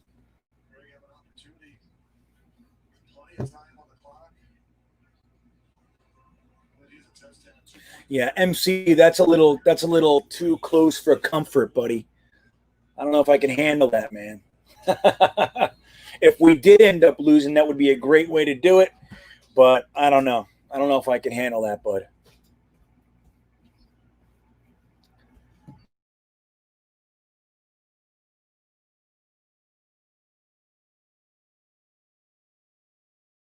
Both sides.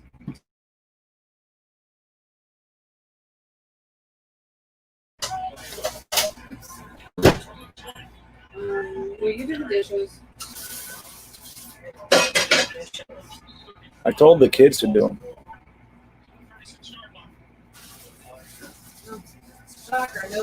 Yeah, see that, Evan? I'm telling you. Bryce, and don't forget, Bryce Hall's just getting his first action. He's going to be rusty. He's still got growing to do. He's got to learn the schemes. He's got to get used to the NFL game, all that sort of stuff. But you can see the talent. You can see it. He's on a different level than somebody like Lamar Jackson, who's a project. Is there anything out there? I don't think so. I took her. Just take a look for me if you don't mind. Turn the light on. Just take a look, please. I can't leave, you know. Right, Joe Corsello, I agree.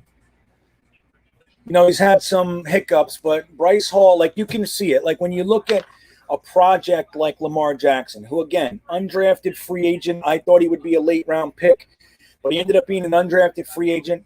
He's the kind of guy that needs 2-3 years playing special teams and being like your 5th, maybe even 6th if you keep him defensive back. That's what he needs, okay? And he's been starting. So that's bad for a guy like him because it could potentially stunt his growth. Hopefully the experience helps him. But you can see right away from the beginning, Bryce Hall's at a different level than Lamar Jackson. Lamar Jackson may get there, but Bryce Hall is just where they start. He's starting at a higher level. He's a better football player. He's a more well-rounded football player. He's just better. So Bryce Hall is one of my favorite picks, if not my most favorite. Mims was my favorite pick because I just couldn't believe the way we did that and how we got him the way we got him. But Bryce Hall is probably my second. Well, Becton too, but he's in there. Top 3, okay?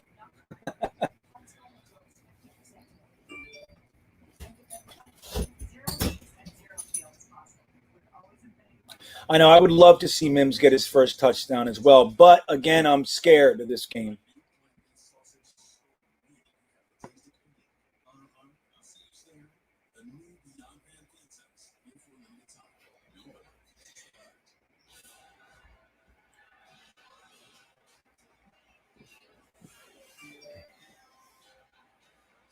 Seven tackles, all solo, and 1 pass defense and 1 tackle for a loss. Not bad stats, but let's not forget he also gave up like 4 passes or something too. So they were caught on him. I'd like to see when you know this week I'll find out exactly how many catches and how many yards were against him and all that kind of stuff. Yeah, I agree, Joe. I do. I know, Demonik, right? We were all nice and calm. We're having a good time, being miserable. Now look at us. Now we're all stressed. That's what the Jets like to do. Well, Becton came back in. I don't know if he blunted Vegas. Becton went out for a little bit, but he did come back in. I don't know what the story is with him.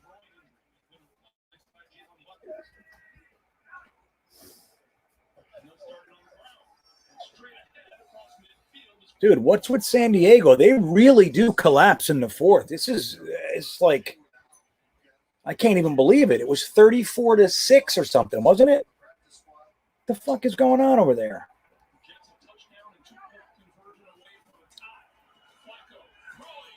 Oh, Flacco, that would have been so good. Why don't you catch it?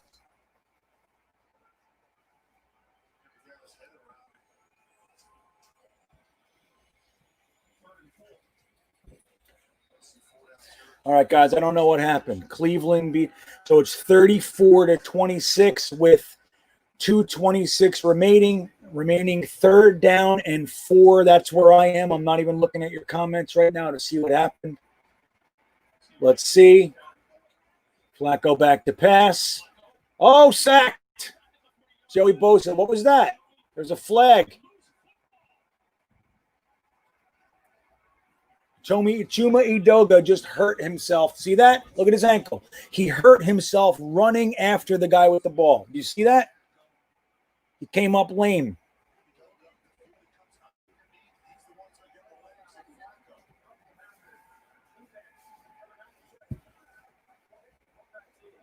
So not only is that not a touchdown for San Diego, we just gained 15 yards on it.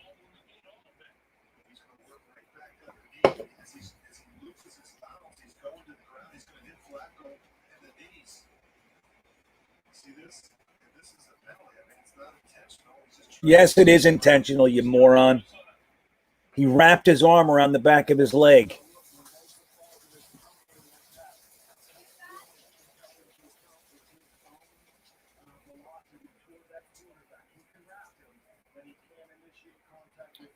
Yeah, I know. Blunted. That's what,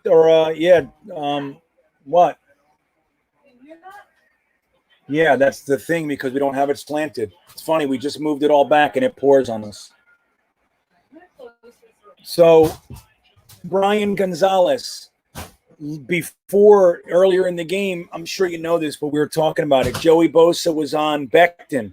Becton absolutely neutralized him. He couldn't do anything. So they swang him over to the other side on, at the time, George Fant, who did well, actually, and then got hurt, and Edoga's been in. And so that was a smart move by the Chargers. So let's take our best pass rusher and put him in the best position to succeed. Why just run him into Mekhi Becton all day? Hold on one second. What's that? What do you want? What do you think's going on? Oh, yeah?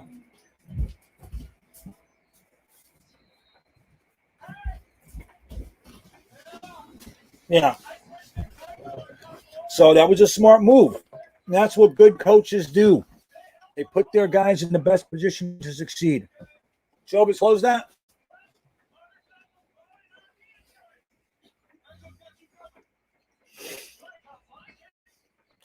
Good. Blunted Vegas, I'm going to tell you. Is your beard anything like this, or is it like a short one? That's first. I need to know that. But let me tell you this. You can go to Walgreens and get something called beard oil. Okay? You want to massage beard oil into your face every day. Okay? If you can. Can you close that door? Yeah, you'll see. I mean, the one I use is, you can even go with like Cremo, but I use like Best Damn Beard Balm or something, Honest, Amish. Couple good brands. If you go to Walgreens or something, you'll see it. They're all the same. You take the oil, you rub it into your beard every day, and then you take beard balm, put it in your hand, rub it together till it's like liquid. It's like a wax. And then you go like this, and you can shape it how you want it. Okay? Let me see. So that's how you stop it from itching. But if it's like you're just growing a beard for the first time kind of a thing, it's gonna itch. It's weird. It feels weird. And then, but you get past that. My beard doesn't itch anymore. And that is Green Beans Beard Tips. Yes, episode 6. All right, let's take that down.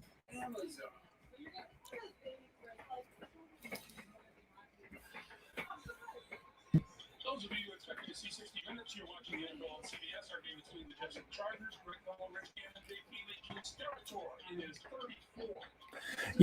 Yeah, man, you got it. Get yourself some beard oil. It's important. The beard oil stops.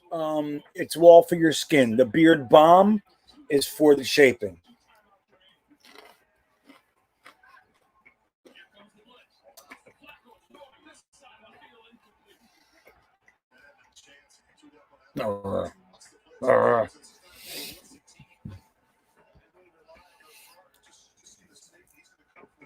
Yeah, thanks, guys. Thanks, Jets Mess. I like doing this with you guys. This is pretty cool. Yeah. I like that it's, we get anywhere from 20 to 50, usually around 35 people or something like that, but at a time. So that's good. I like it. I mean, more the merrier, but I like it that we can have real conversations. It's neat. Look at this freaking guy.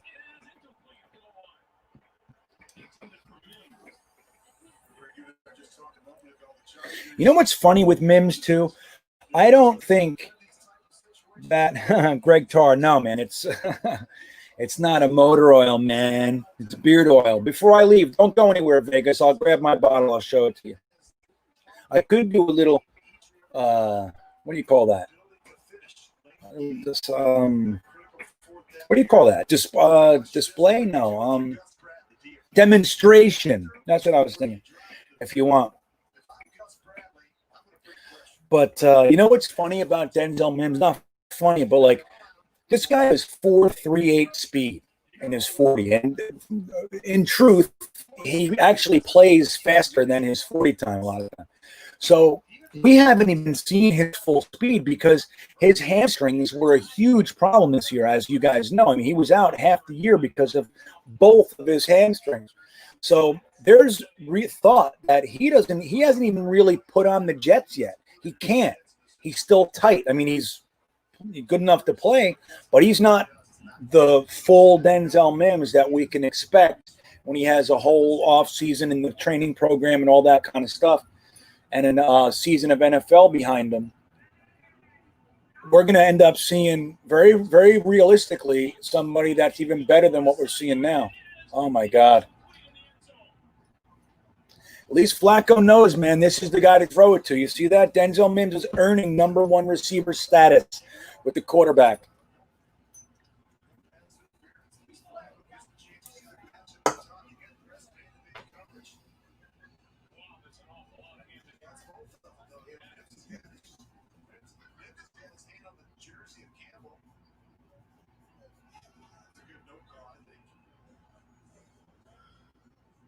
Yeah. I actually agree with the no call,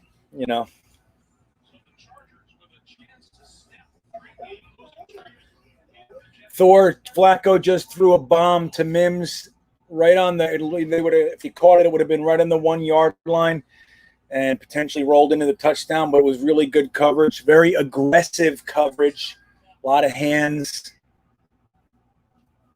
That was so this game's pretty much a wrap now. That was good. So we turn over on downs. Oh, my God. The Jets D is not messing around. Or is that a 4-yard loss? They ran the ball, just got a 4-yard loss.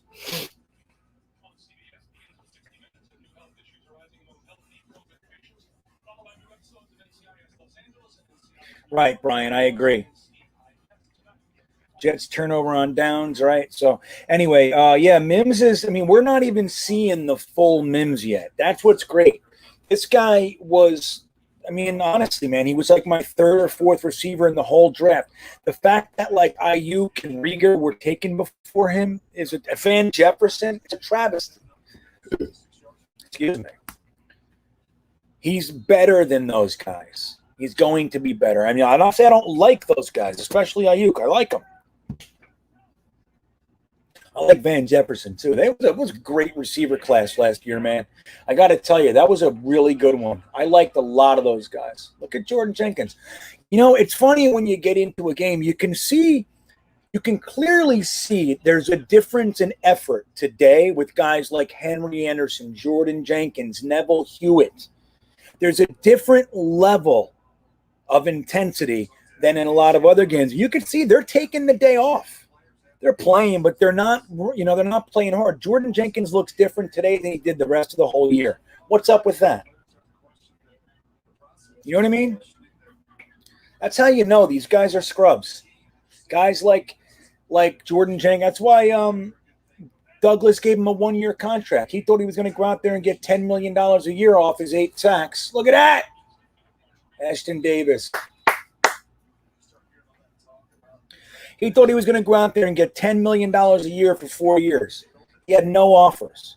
Joe Douglas said, I'll give you 5. I think it was $4.5 million for 1 year. And he took it. He said, I want to play with Greg Williams. I'll take less. Bullshit. Nobody wanted him. Now, Jordan Jenkins is a fine player. He's good. But he's not the guy that a lot of people think, that want him to be. He's not. He's solid. That's it. And that's why Joe Douglas gave him a 1-year contract, him and Poole and all the other guys. So let's see what you do. You take half the season off, I'm going to let you go. See you later. I'll get somebody else in here. Don't forget, we have 9 picks this year.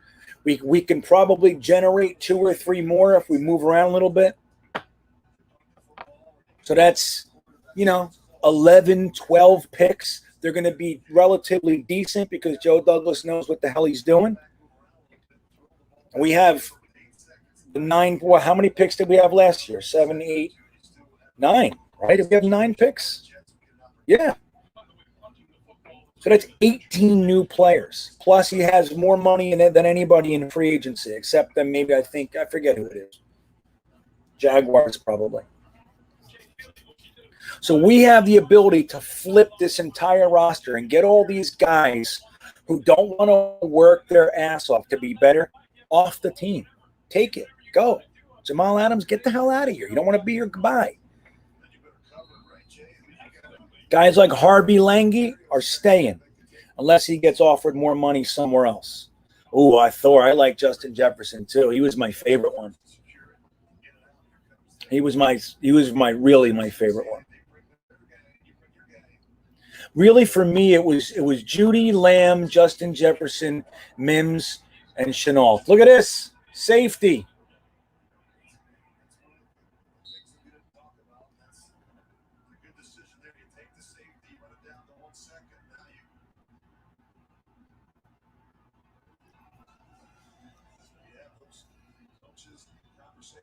Big Green. All right, buddy. Here's the synopsis. The Jets looked like complete dog shit the entire first half. I thought when the game was, it felt like we watched 4 quarters already, and then it wasn't even halftime.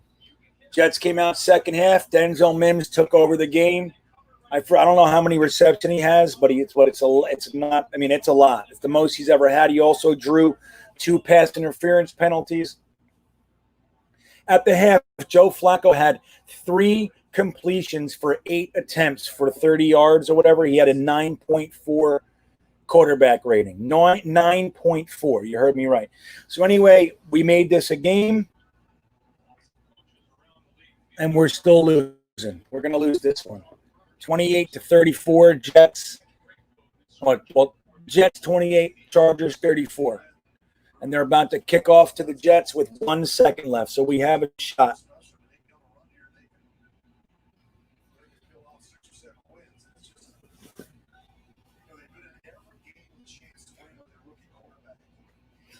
Right. Well, John, if you look at it that way, exactly. I thought Mims was in that range that we weren't going to have a shot at him. I thought he was a first-round receiver, maybe very early second. I liked him more than T. Higgins, too.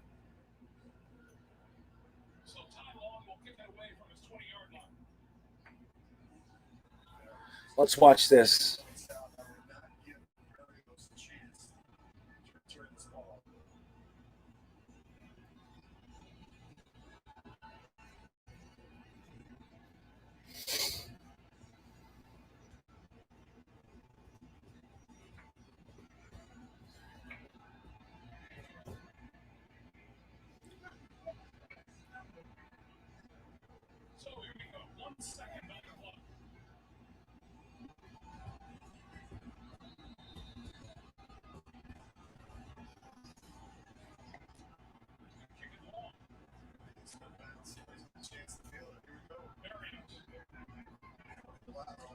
No.